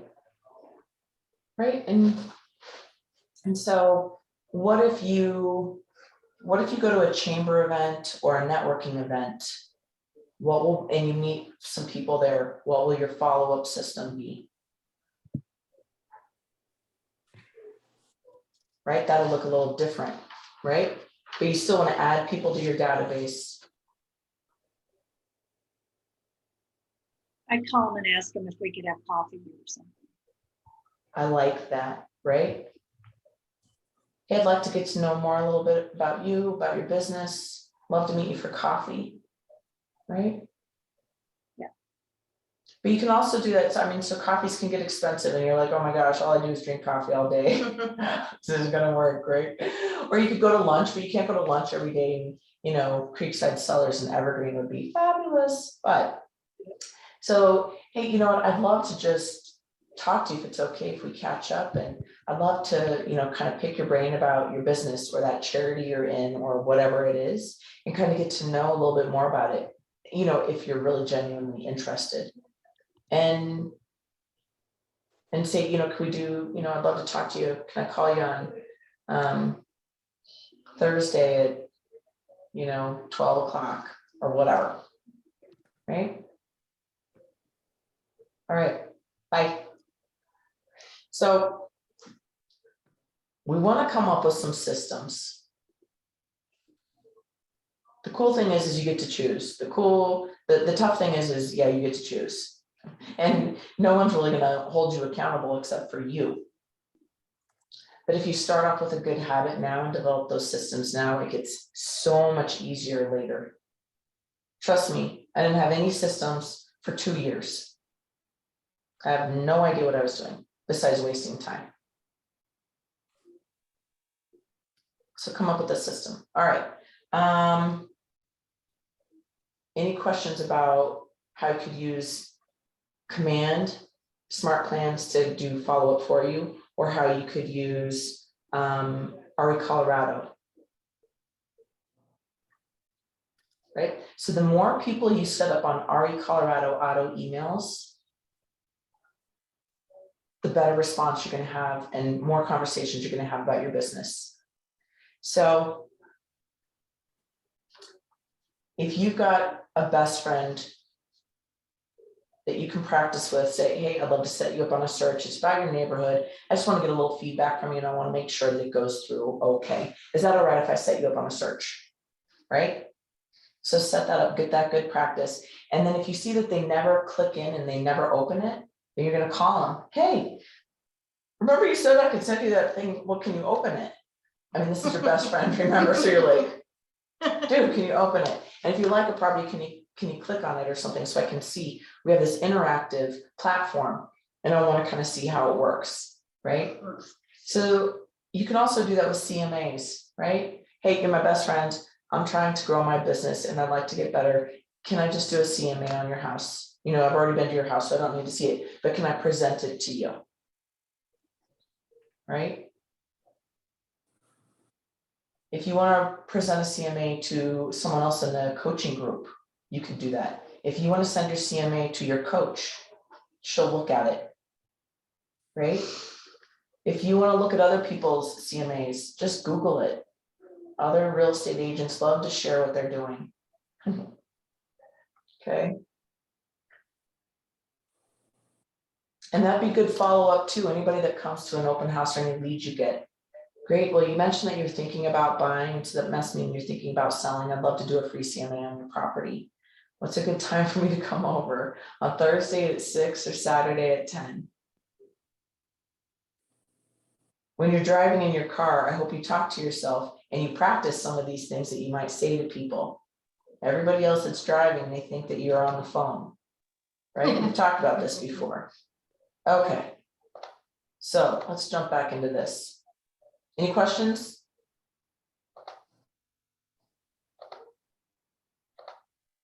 Okay. All right, so we already got that. So when asking for an appointment, which format do you think is the most effective? In person. Yeah. In person. Yep. Now, how many of you like to text a lot? I can't see your faces now that I'm sharing my screen. I'll get all of you in there. You're I gonna don't know find that a Sorry. lot of people like to text, yeah? Yeah. And it might be easier. So I never feel bad if I'm setting up an appointment with someone on text because they're at work and they can't talk. Fine, I don't really care. I'm just so freaking happy to have an appointment. So if we break up here and you guys are going to go and you're going to make phone calls during our lead gen time and you choose not to call someone and you choose to text them, but you get an appointment, do you think your coach really cares how you got an appointment? Do you care if your coach cares if you got an appointment any way possible? I've set them up on Facebook Messenger because that's how someone reached out to me. Make sure you have that Facebook Messenger app on your phone. It doesn't matter, but doing the in-person or phone call is best, right? Good. So I'll let you guys read this.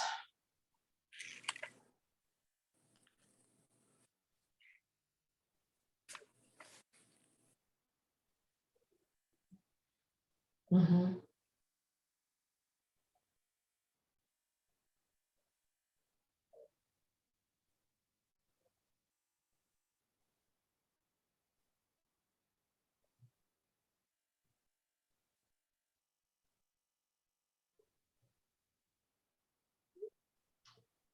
Okay.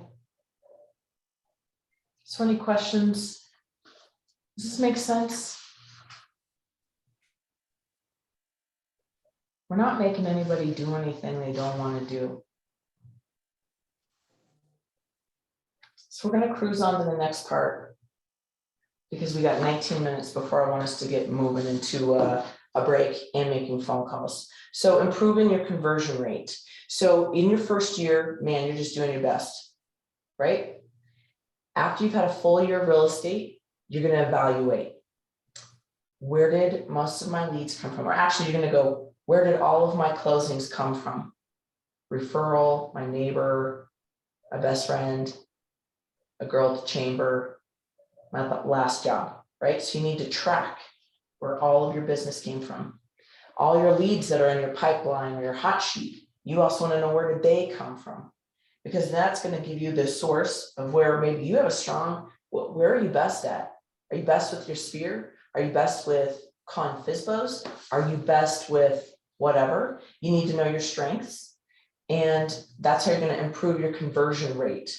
So, and that can even go from today until the end of your first year when you're like trying to get better and better. So the first thing we need to do, you have to time block. If you're in my program, all I talk about on Mondays is time blocking. You need to come to the Lead Gen Labs on Mondays at 9:30 to 10:30, and I'll tell you about that. Because at Lead Gen Labs on Monday, we're time blocking the rest of the week.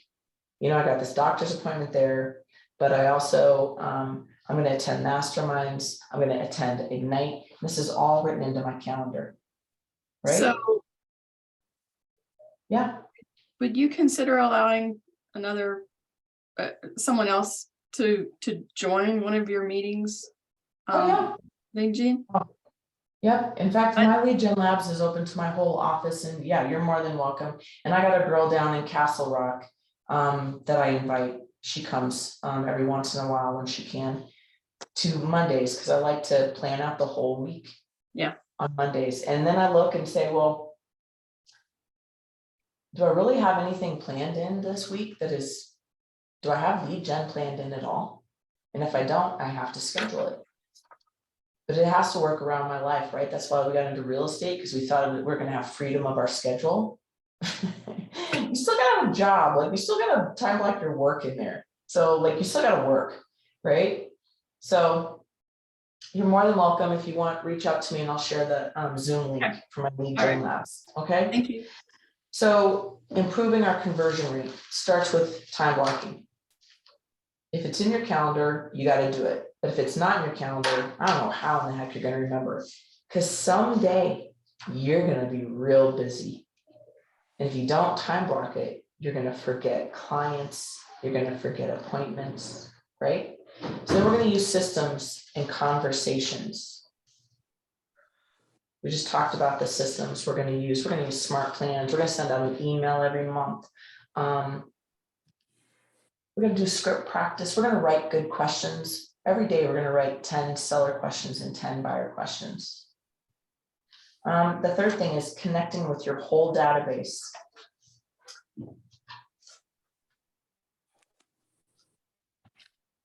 You need to have regular database touches. So that would be my Lead Gen time that I would do if I was going to start from 9 to 12 every day. So I get into the office, open up the MLS. So between 9 and 9:30, I look at the MLS and I am going to identify 10 people I want to call that day out of my database, right? And then between 9:30 and 10:30, I try to make all those calls. If it goes to 11 or 11:30, then that's what it is. Just, hey, how you doing? What's going on? Last time we talked, you just went to Italy. How was it? Blah, blah, blah. Great, well, I was just checking in and this is a work call for me today. So I'm just checking in, seeing if you know of anybody that's thinking about buying or selling. Ooh, the new script I heard, it's not super new. Hey, I know you're happy where you're at. So this might not be of interest to you, but if I can help you or anybody you know that's thinking about buying or selling, please use my contact information. You can share that with anybody you know. Right? So it's like, I know you're happy where you're at, but if you come across anybody that's thinking about buying or selling. So, right, so you just kind of think about what you want to say between 9 and 9:30 before you call people.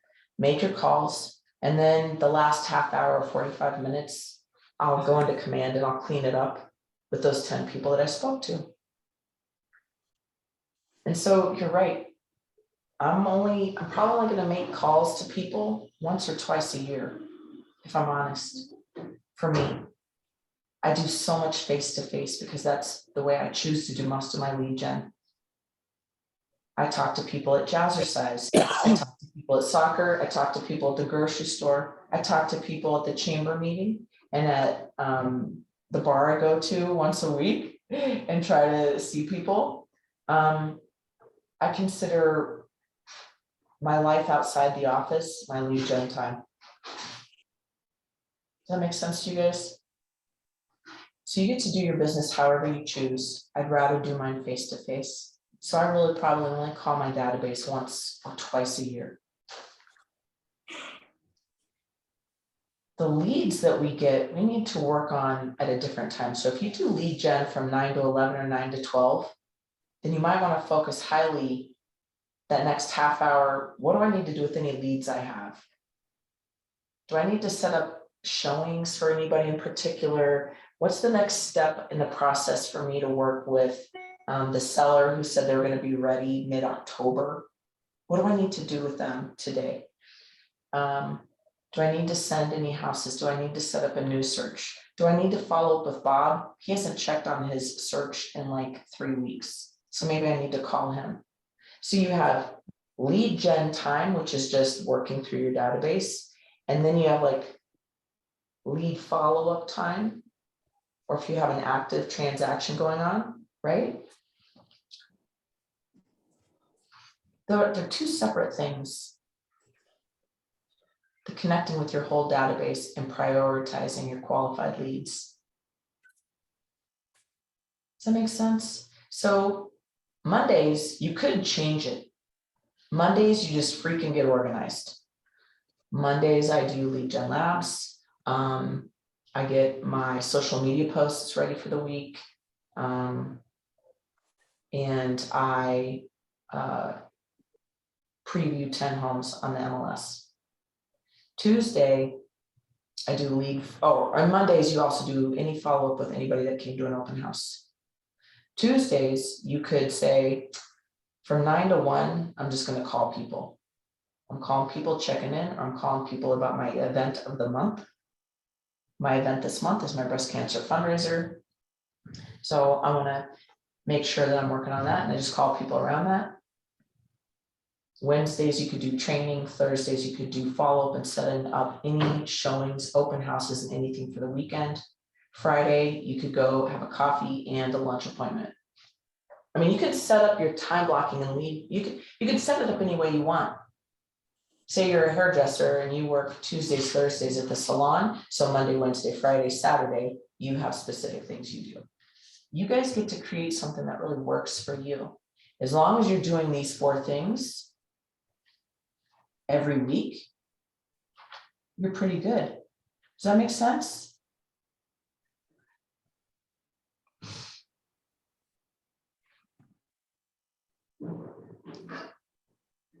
So when we're talking about this, how do you see this really working out for you with your lead gen time?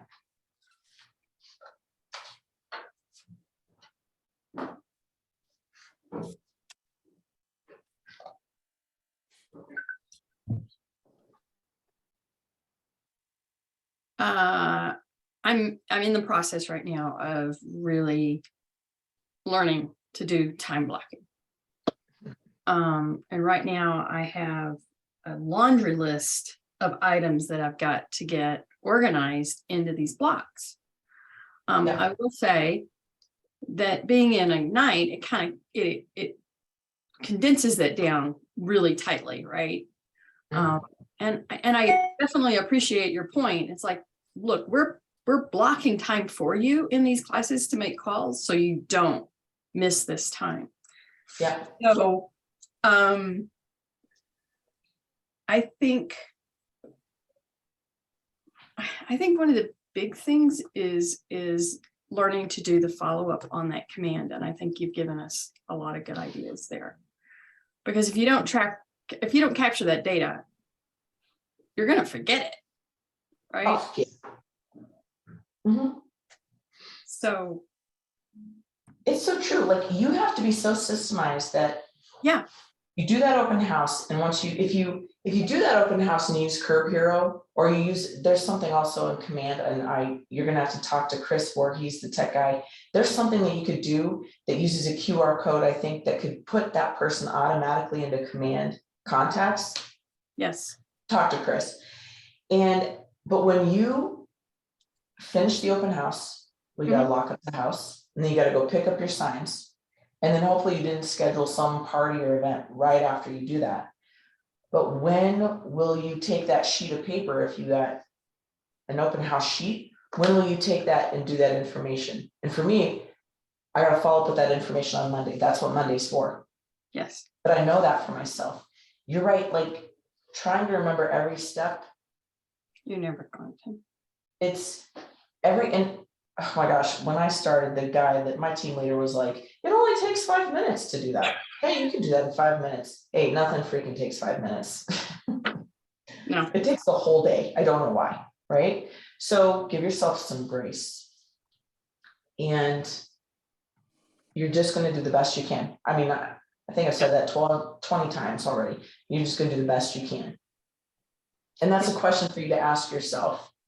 If I only did one thing today and that was like the best I could do, is that gonna be good enough? Yeah, and it should be the priority. Yeah. Whatever that is, Yeah. right? And so, does it feel too overwhelming when you think you can do anything you want with your time? I think right now my problem is I'm going to do everything at once. Mhm. And all these ideas sound really great, and all of these ideas I want to implement. Mhm. And I think the phrase yesterday that was used is squirrel. Margaret, yeah. Yeah, I'm just like that. So, but If I could tell you what to think, right, if I could only tell my teenagers what to think, is every day you ask yourself, what's the most important thing that I should be doing today? Yeah. That if you started every day, you know, like, because if you're going to your other job, you got to do that. But then when you're like, hey, this is the time I dedicated, and that's why time blocking is so important. You have family time, and that should stay family time. And then when you got to go to your other job, that's your other job. When I go to soccer practice, oh, I don't have my phone. I'm outside. I'm so happy. And then I'm yelling at the boys, you know, get your crap together and stop doing all the weird stuff boys do. But I enjoy that time. And then I get back in my car and my phone rings and I check all my 20 texts, and on my drive back home, I handle any calls or anything I got, right? So it gives me 45 minutes to listen to my messages and text people back. yeah, And you're gonna feel better if you do that for yourself. And then if you do not disturb after 8 o'clock, oh yeah, you just chill or whatever, right? You can only do so much. But if you ask yourself in the morning, man, I got all these great things I want to do. What's the most important thing that you got to do? And you know what I want you to say to yourself? There's only one answer. Lead generation. It's lead generation, yeah. Yep, that's pretty much it. And you can have a bad day. You can, right? And you can have a bad week. But you cannot have a bad month. There's no reason for a bad month.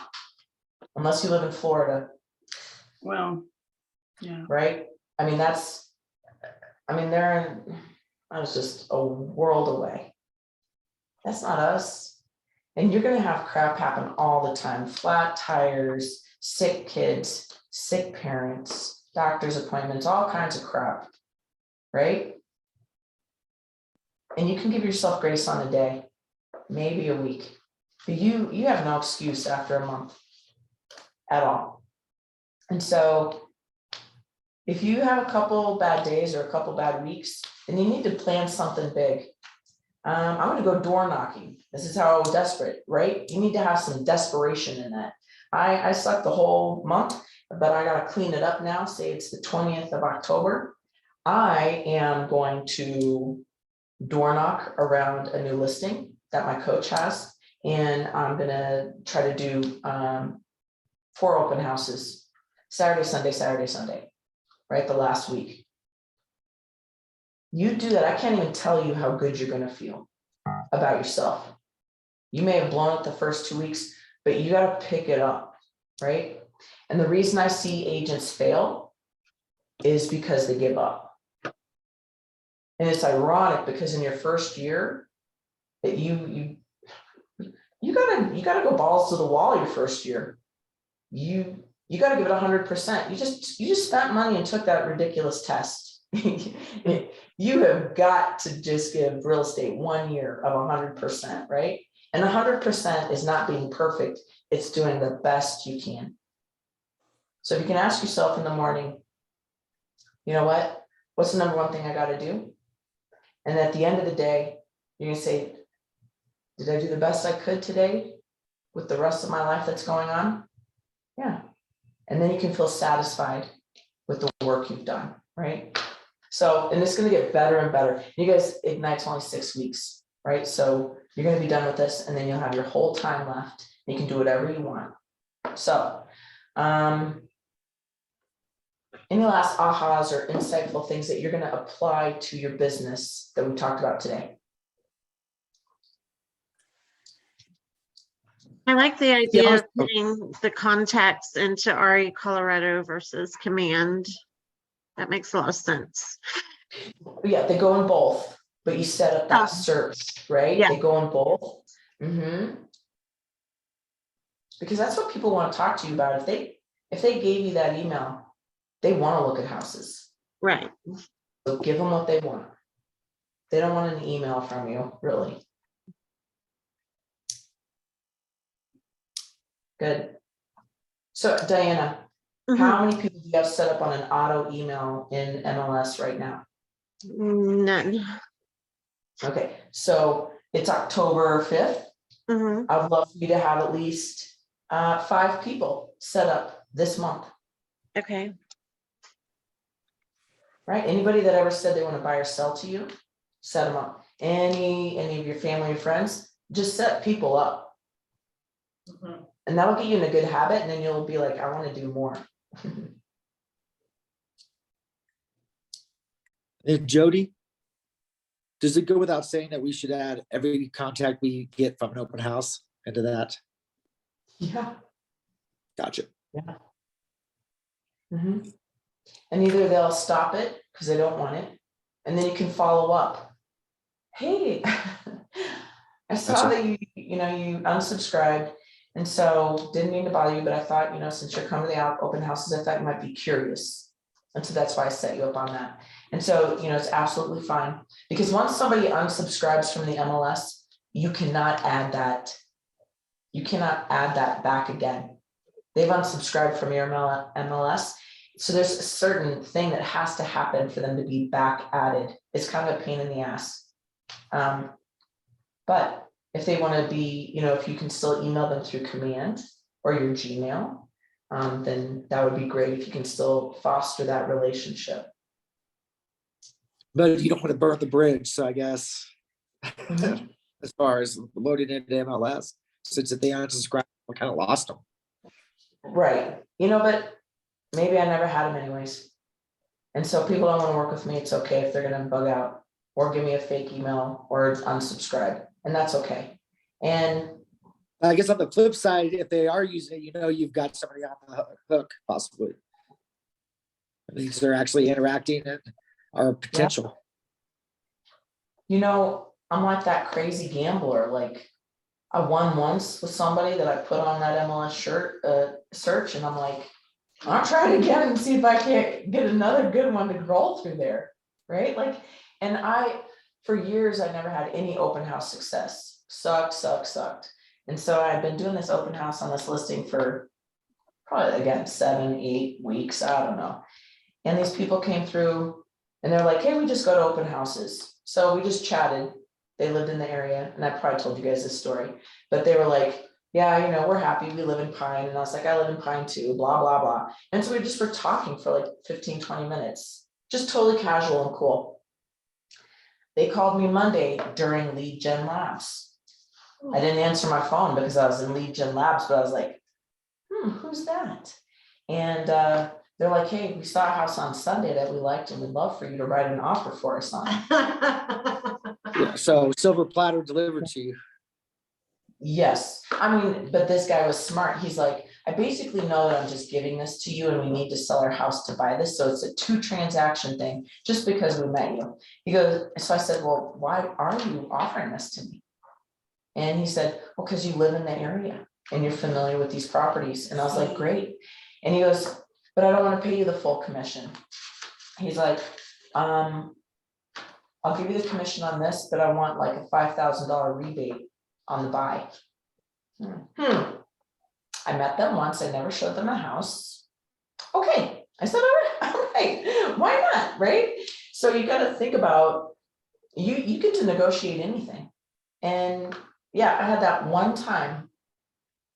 I closed 1.7 million off of that one time, but I've done probably, I don't know, 75 open houses, but I'm a sucker because I think, you know what, it could happen. I could get my next good buyer through there. Gotcha. Right? And you guys don't know because you've not really done anything yet. So your first year, you got to try you got to try several different things and see what really works for you or what you like to do. Okay. Good. All right. Anybody else have any last thing they want to share before we move forward?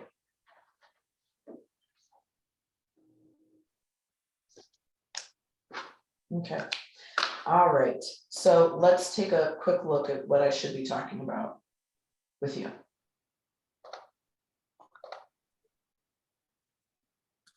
Yeah. All right. So we've got these things. We got this. We get this idea, capture, connect, cultivate, close. Good. Ahas, recaps, ahas, we just did that. Part of the process of Ignite being so long too is we're wanting to change the way you think. I want you to change the way you think about real estate. I want you to change the way you think about talking to people. And I want you to start feeling more confident. So you start taking more action. And if you use the tools and the models, kind of comes together. And so I was a drug and alcohol counselor before. And when you got a DUI, you had to do 21 weeks, we had to do like 15 weeks of education. And they're like, why are you making DUI offenders do this over such a long time? Because we want to have that long time to talk to you again and again and again and again about making good decisions and not drinking and driving. And it was drawn out, right? Because it's a process of changing the way you think about things so that you become a good salesperson. So when we're talking about this with real estate, you got to practice and put these things into action and have these conversations. And the more conversations you have, the better you're going to be. And it's going to really change the way you think. And if you start thinking in a different way, you're gonna start feeling better and you're gonna feel more confident. So we're gonna move on to our success system. And this is great. So this is like your daily tracker. You could print this out every day, right? And I love the next thing. If you have I don't think it's in here, it's not, but in your workbook. So Sandra, I think in that workbook I printed out for you, there's a place that you can write down the names of the 10 people you're gonna talk to. Can you see if there's a page in there? Do you guys, does anybody else have it printed out at home? Yes. Okay. Okay, so why not keep track? So if you like to write things down, you could write it down. And then you could, of course, go back and put all this information into command later. Right? Or as you're talking to people, you can log it into command, save it, make the next call, log it into command. That's what I kind of like to do, because it's just easier. So they want you to, every day, a successful real estate agent would have 10 conversations, add 10 contacts to your database. This is for new agents. Write 10 handwritten notes, or, you know, send a Facebook Messenger note. And then do the 10-5-1 social media engagement every day. Every day you did this. It would be awesome. Remember, don't call anybody on the do not call list. If you're not sure if they're on the do not call list, if they're your friends and they gave you their phone number, everybody in your phone you should be able to call. It's if you use RedX or any other system that gives you phone numbers, you know, that you pay for, you got to check and make sure those phone numbers are not on the do not call list. That's why I like FSBOs, is because they just give you their phone number. And this is what I want you to remember. If you could have this in your brain, that you engage every conversation in the spirit of contribution, and people are happy to work with you, they're happy to be in a relationship with you, right? So before you make any calls, we've already done some script practice, but I do want to break out and give you guys time to role play together, okay? And we've been talking a lot about open houses, but I think we've had enough. I'd like to do a role play over a phone call that we're going to make today. So is there anybody have a call they're going to make today that they'd like to practice it out?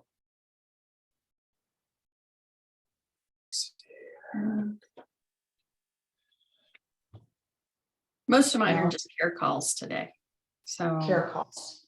yeah. Great. So can we go over a care call then?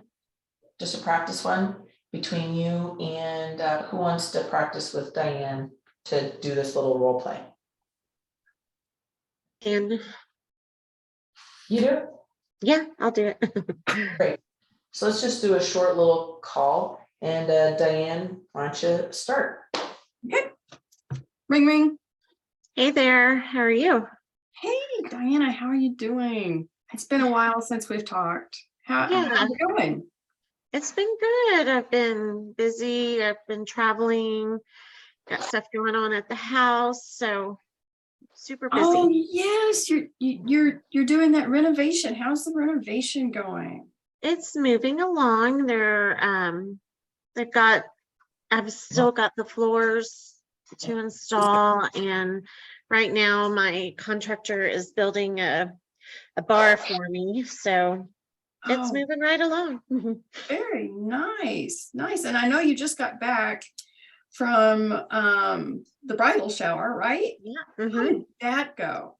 It went really well. It was first time for me to meet the bride to be's husband, or soon to be husband, and it was really sweet seeing them together, and I just Oh, had a great time. that is so wonderful. Yeah. Well, I just wanted to touch base. I know the last time we talked, we had kind of discussed once you have the house, back ready for sale, you were going to think about it. Are you still thinking that way? Yes, I still have thought about putting it up for sale, but I haven't been in it that long, so I still want to wait a few years. I don't think I'm quite ready to commit to that big Yeah. move right now. Yeah, I can understand. I mean, you're doing a lot to the place Mhm. and getting it all nice and homey for you. So I just wanted to, touch base with you, see how your trip was out for the bridal shower. Now the wedding's in November, right? Correct. It's in the beginning of November. So it'll be a lot colder there, but I don't know, their weather's kind of similar to ours, I suppose. Yeah, well, I'm sure it'll be fine. And by that Yeah. time, the airlines will have all the crazies, worked out. So it should be a simple flight. So, That's what I'm hoping. Simple is good. well, like I said, I just wanted to touch base with you and see how you were doing and check up on the home renovation and all. So, Well, I appreciate it so much. I hope you're doing well. oh yeah. You know what? Would you mind if I called you next week? I'm really booked this week, but I'd love to get together next week for lunch. Would that be okay? Yeah, that would be great. I have some time next week, so let's do it. Awesome. Well, you have a good one today, okay? Okay, Take you care. too. Thanks for calling. All right. Bye-bye. Bye. Right. Okay, well, that was fun for me to listen to you guys. And I think you must know each other, or did you really make all that up about November and wedding and renovations? Oh, go ahead. I follow Diana on Oh. Facebook, and I know that you said Stalker. she was totally. She's got some great stuff. You know, and speaking of that, right, like if you want to follow other real estate agents, or if you want to follow them on Instagram or on Facebook, you're gonna find somebody you really like. And so I know somebody in Texas that I think she does a really good job, so I just try to copy everything she does. Because Yep. she does cool stuff, and I'm not, and we're not competing. She doesn't know I'm copying. Well, she might, because she follows me back on Instagram. But just see what other people are doing. Other people have good ideas. Yeah. So, okay. So good. So Diane's just doing care calls. Is anybody making anything other than care calls today? I need to talk to my lenders associate so I can put him into my the Home Hero app. So I have a lender contact on there. So I want to make sure I get that approval. And he wants to meet tomorrow after the chili thing. So since I'm going to be down in Denver, so try to set up a time to meet and go over more stuff. Cool. Okay. Yes, I'm getting, you do want to add a lender to that Curb Hero. They can add their own lender, but you don't want that. So you want to pair up with your lender. It costs your lender a little bit of money, but he gets 3 people and he gets a discount. And then he also, or she, I apologize, that lender, whoever you choose, he or she, will also get that lead information. So it's a great connection. Lenders are also great people to do open houses with. I would only recommend to do an open house by yourself, be the only agent. Either bring your spouse or your adult kid or a lender, even a title rep might do it. So for safety's sake, just be very conscientious of that. But in Curb Hero, they link with a lender. So that's a great connection to have. Yeah, mine's already offered to do some pairing. So Perfect. I think the phone call will go well, be productive. Good. Okay. Anybody else making any other kind of calls today?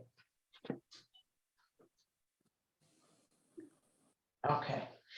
So what we're gonna do, hopefully you guys, we've been talking about lots of different things, right? Mhm. I hope you either have a plan of either care calls, or you're gonna call around an event, or you're gonna call around a class, or some information that you want to share. I hope you have a list of at least 10 people you want to call. We're gonna take a break, right? Everybody's gonna make some calls, and I'd love for us to come back at 12:30. Okay. So keep your Zoom on, come back at 12:30. We're gonna wrap up. How'd your calls go? How many calls did you make? How many connections did you make? And if you made an appointment, right? And so we understand the purpose of why we're doing lead gen. It is to make contact with people and check in and see how they're doing. If you ask great questions, you'll investigate and find out if anybody's thinking about buying or selling, or if they have a referral to share with you. So don't be afraid to ask. But there's also calls. It's not appropriate to ask either. So just read the room, read the call, right? So I can't wait to see you guys back at 12:30. And I'll see you then. I'm gonna mute you.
How's everyone doing?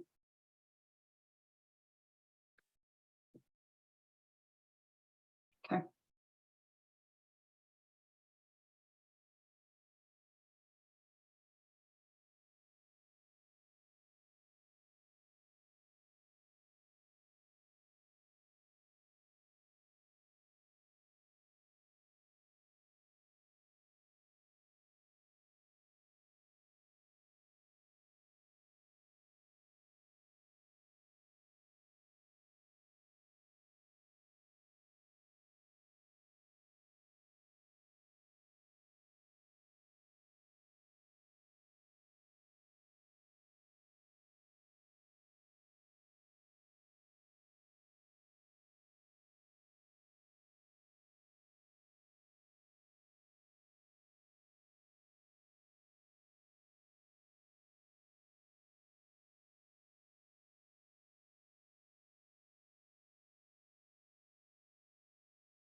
Yeah, and we'll go over that next week.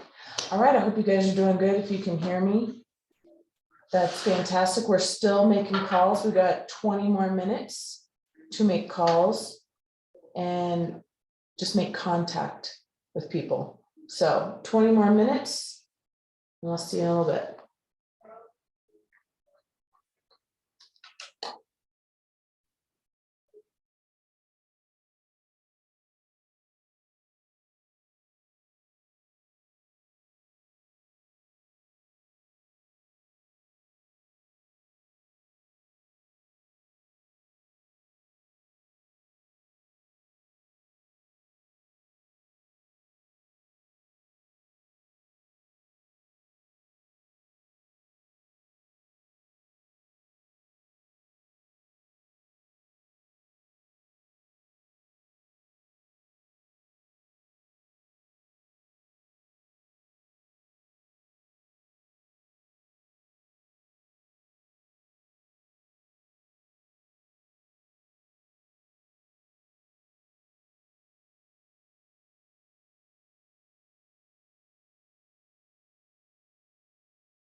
Right, okay.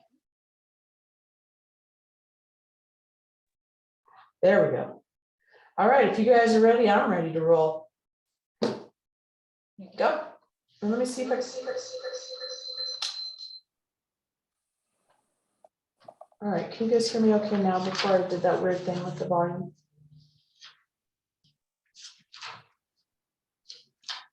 Can you hear me okay? Hello?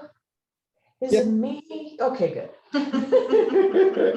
You don't want me to sing, watch out. Okay.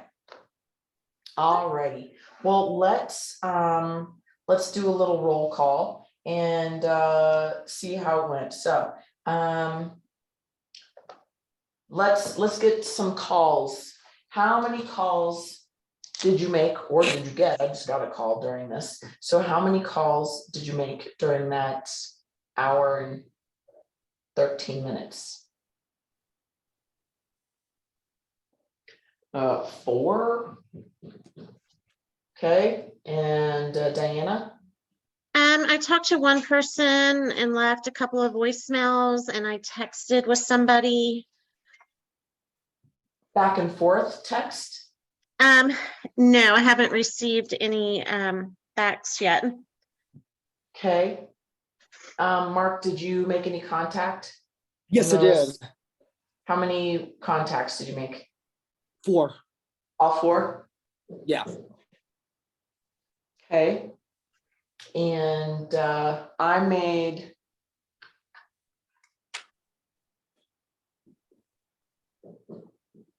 I made 3 calls, got 2 contacts. No appointments. Anybody get an appointment made? Oh, you got one? Oh, yeah. Oh, nice. Buyer, seller. The lender. We're gonna do lender. a event together for Veterans Day, down in Denver. So you got So I a don't know if coffee. that's really, huh? Yes, coffee appointment. No, it's gonna be for a Veterans Day event. We're gonna work together to do a Yes. program to buy or vet a beer and do flag trade outs. Good, okay. So usually when I'm thinking an appointment, I'm thinking like a buyer or a seller appointment. And so I think of anything else, like if you're gonna meet with a lender, the other day I met with a home inspector. Although I did add that home inspector to my database, right? But it was not a buyer or a seller appointment. And so Gotcha. I want us to and I think it's good to have coffee appointments, lunch appointments. So I'm totally for that. Which are good. And I think we should have those every week too. Okay. Robert, did you get anything? You want to text me or chat me? Did you make any calls?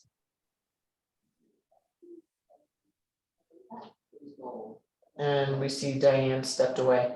So, and Sandra here, this is her very first day. So she's like, you know, what in the world are we really doing? This is what we're doing, right? So I'm going to talk to Margaret and I'm going to talk to Tracy about when we do this 2 hours training and 2 hours set up for lead gen. So it could really mirror what we should be doing every day, right? Planning and preparing, making calls, a little bit of follow-up. So does anybody have any follow-up they need to do based on those calls?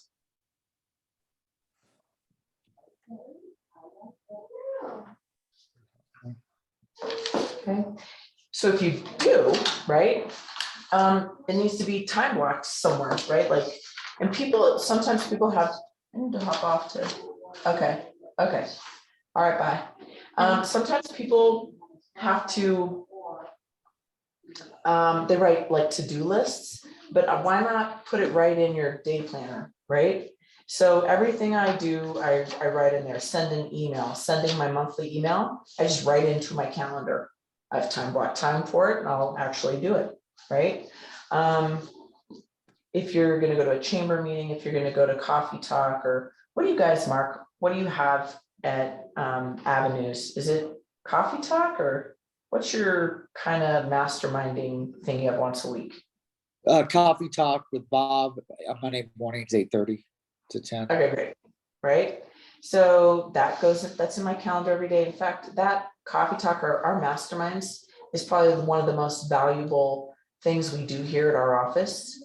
Because it really gives you a temperature of what's going on in the market. For people who have deals going on, who are working in transactions. So, okay. All right, well, what else came from this lead gen time today? Anything exciting, anything new?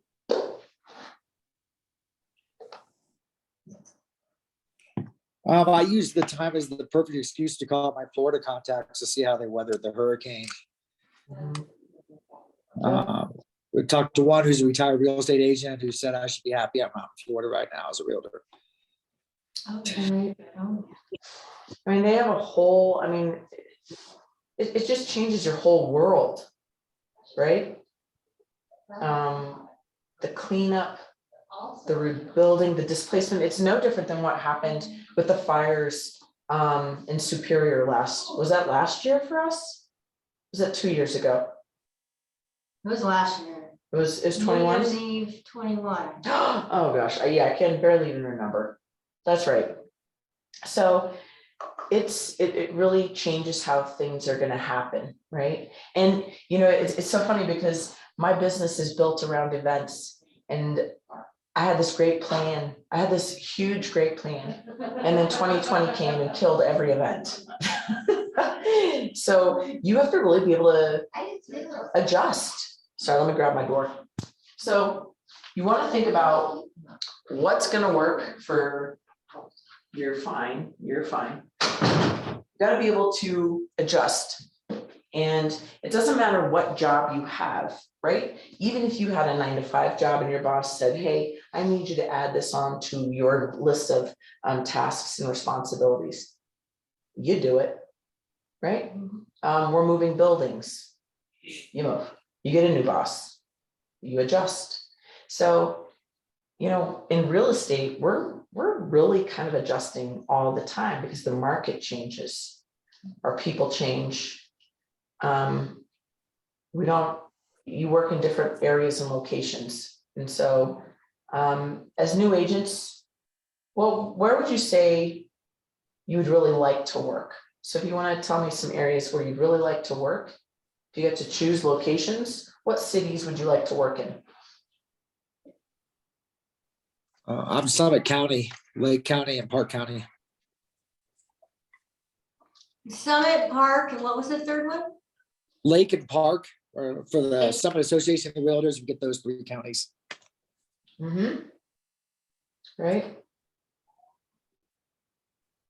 And you know, things change for you. Tell me something that you think has been changing in the last year up there. Up in Summit County? Yep. Well, the buying frenzy has continued. They're still doing about 40 million a week in sales. All of that is basically second home buyers. A lot of like regular, you know, like primary home buyers. It's mainly all vacation, Airbnb, and stuff like that. Okay. Did you say 40 million a what? A week. Is that an individual? That's the total amount of home sales in Summit County has been averaging 40 million a week. Thank you. Average home price is over $1 million. So yeah, it adds up pretty quick. All right. And, you know, so how does COVID impact things? What about the new policies about changing VRBOs and changing short-term rentals? Has that affected your market in any way? Too early to tell since it just kind of started. Don't know. I know that I'm on the board for Keystone Incorporate. We're trying to make Keystone actually a town, and that all revolves around being able to set those prices. Because right now, all that money goes to the county. We get no say. So we want to be able to dictate what we can get off of short-term rentals, Airbnb. So that's all kind of still in process. But I have 2 neighbors that do it very aggressively, and they haven't really skipped a beat at all. But there's a lot less. They have a very informal network of renting to select people, so they can kind of fly under the. But then one of my neighbors just bought this $8 million house and he's trying to convert it into like a convention conference Airbnb thing.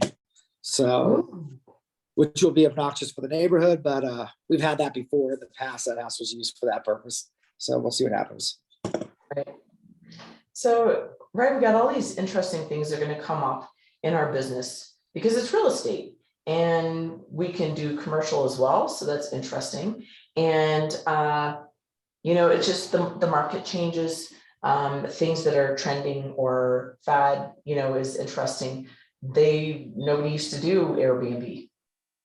VRBO has been huge for Mark for a long time, but we're seeing Airbnb and people wanting goats and chickens in Denver. So, but that's been going on for a while, right? So what's the trend? Tiny homes, like look how that really impacted and changed the real estate market. And all I could think was, oh my gosh, like I have a pretty large home and I was like, if tiny homes are the thing, what does that really do to the value of my property? And so I'm sure we have homeowners who think vice versa. And what if this tiny home is built next to my property? Or what if this, gigantic home gets used as a convention center for, small businesses? Things are constantly changing. And so if we're open-minded to be adjustable and be problem solvers, your business is going to go a long way. So, all right. Any other takeaways or ahas from today?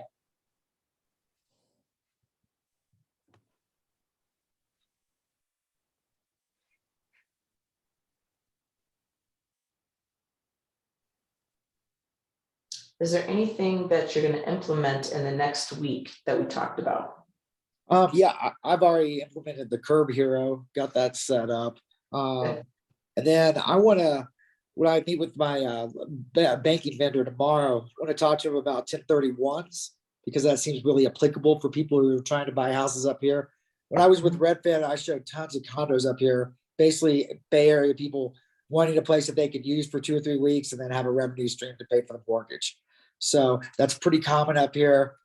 They take, obviously dealing with those clients is a lot different than a regular primary home buyer. They have different kind of hopes and aspirations and expectations.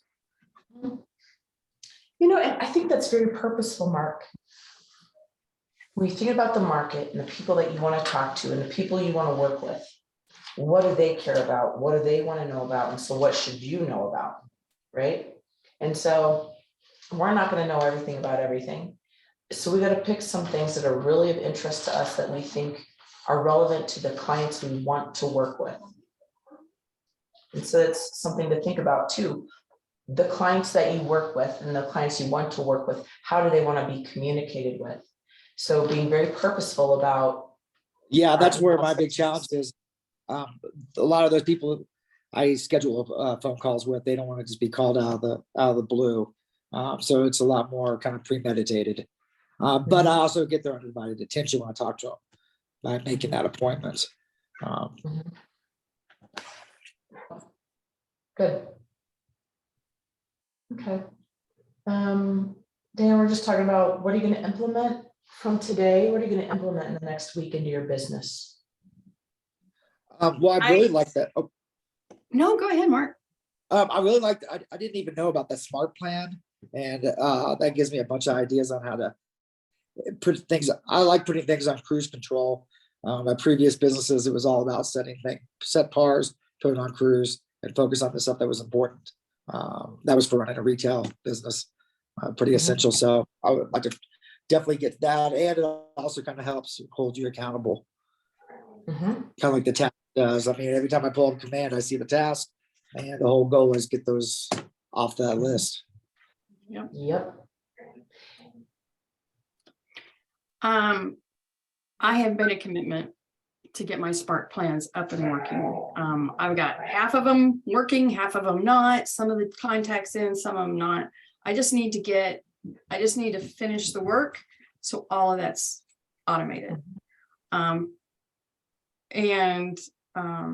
I've been dragging my heels on this a while. So SMART plans, especially, and I thanks for walking us through how to do the automated email and MLS, because I do have a buyer who wants, well, don't get so excited. Trust me. This is one of those long-term, he saw these condos in Boulder and fell in love, and maybe Broomfield, or, Yeah. So, I think what I'll figure out is how to do send that. little tiny Yeah, mark. you're gonna learn a lot with like those people that are really high maintenance. You learn so much. Yeah. You learn about Broomfield, Boulder, and condos, and how some condos in Boulder, you have to qualify at that low price point. Then you also learn how to set boundaries with people who have who are high maintenance.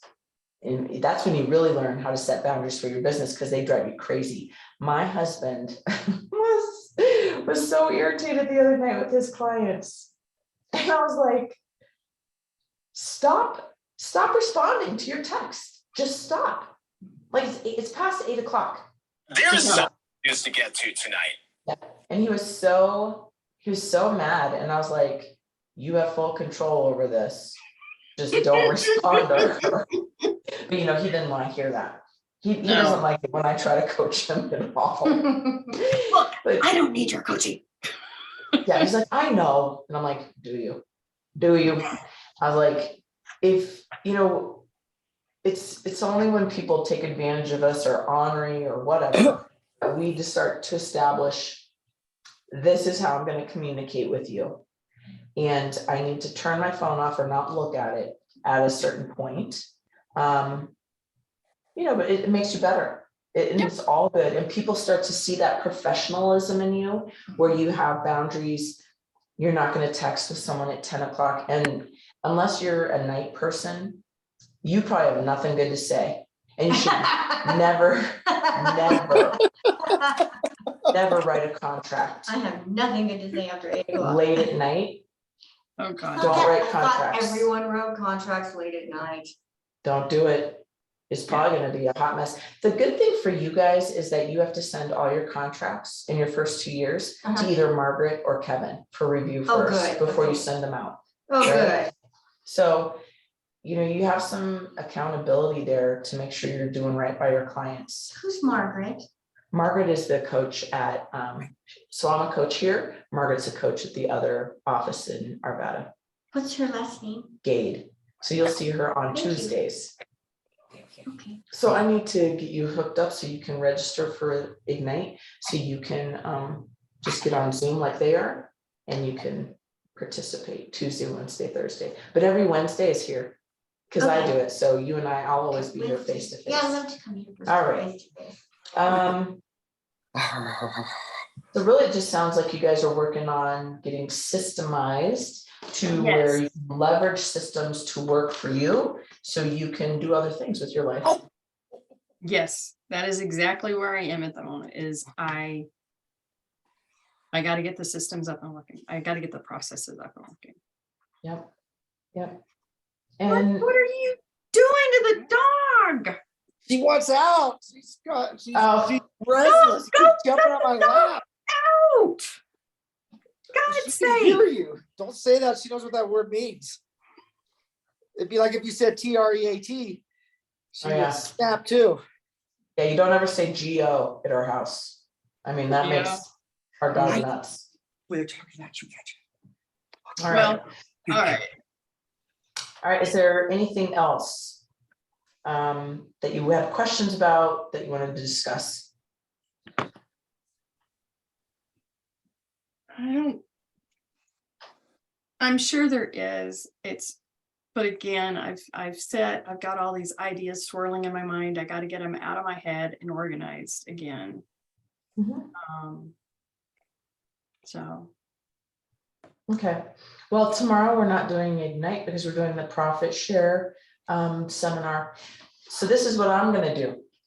I'm gonna sit in the office, I'm gonna have my laptop, and I'll watch whatever they got on the big screen, and I'm going to work, on my emails and a couple other things I got going on while I'm listening. So tomorrow might be a great day for you to do any side work that you want to do while you just listen, right? It's not like, it's like a gigantic webinar. It's not interactive. And so it's a great way to do two things at once, which I would never recommend, but We'll see if I can get away with it.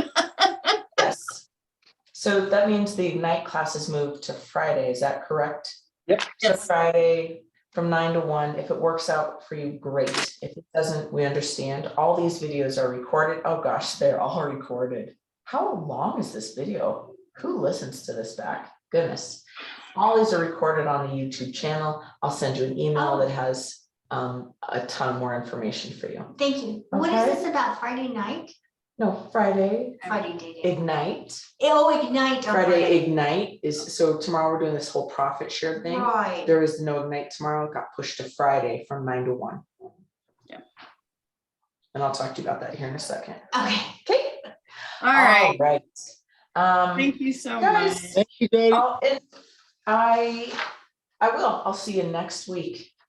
All right. Awesome. Take care. Thanks. See ya. Bye.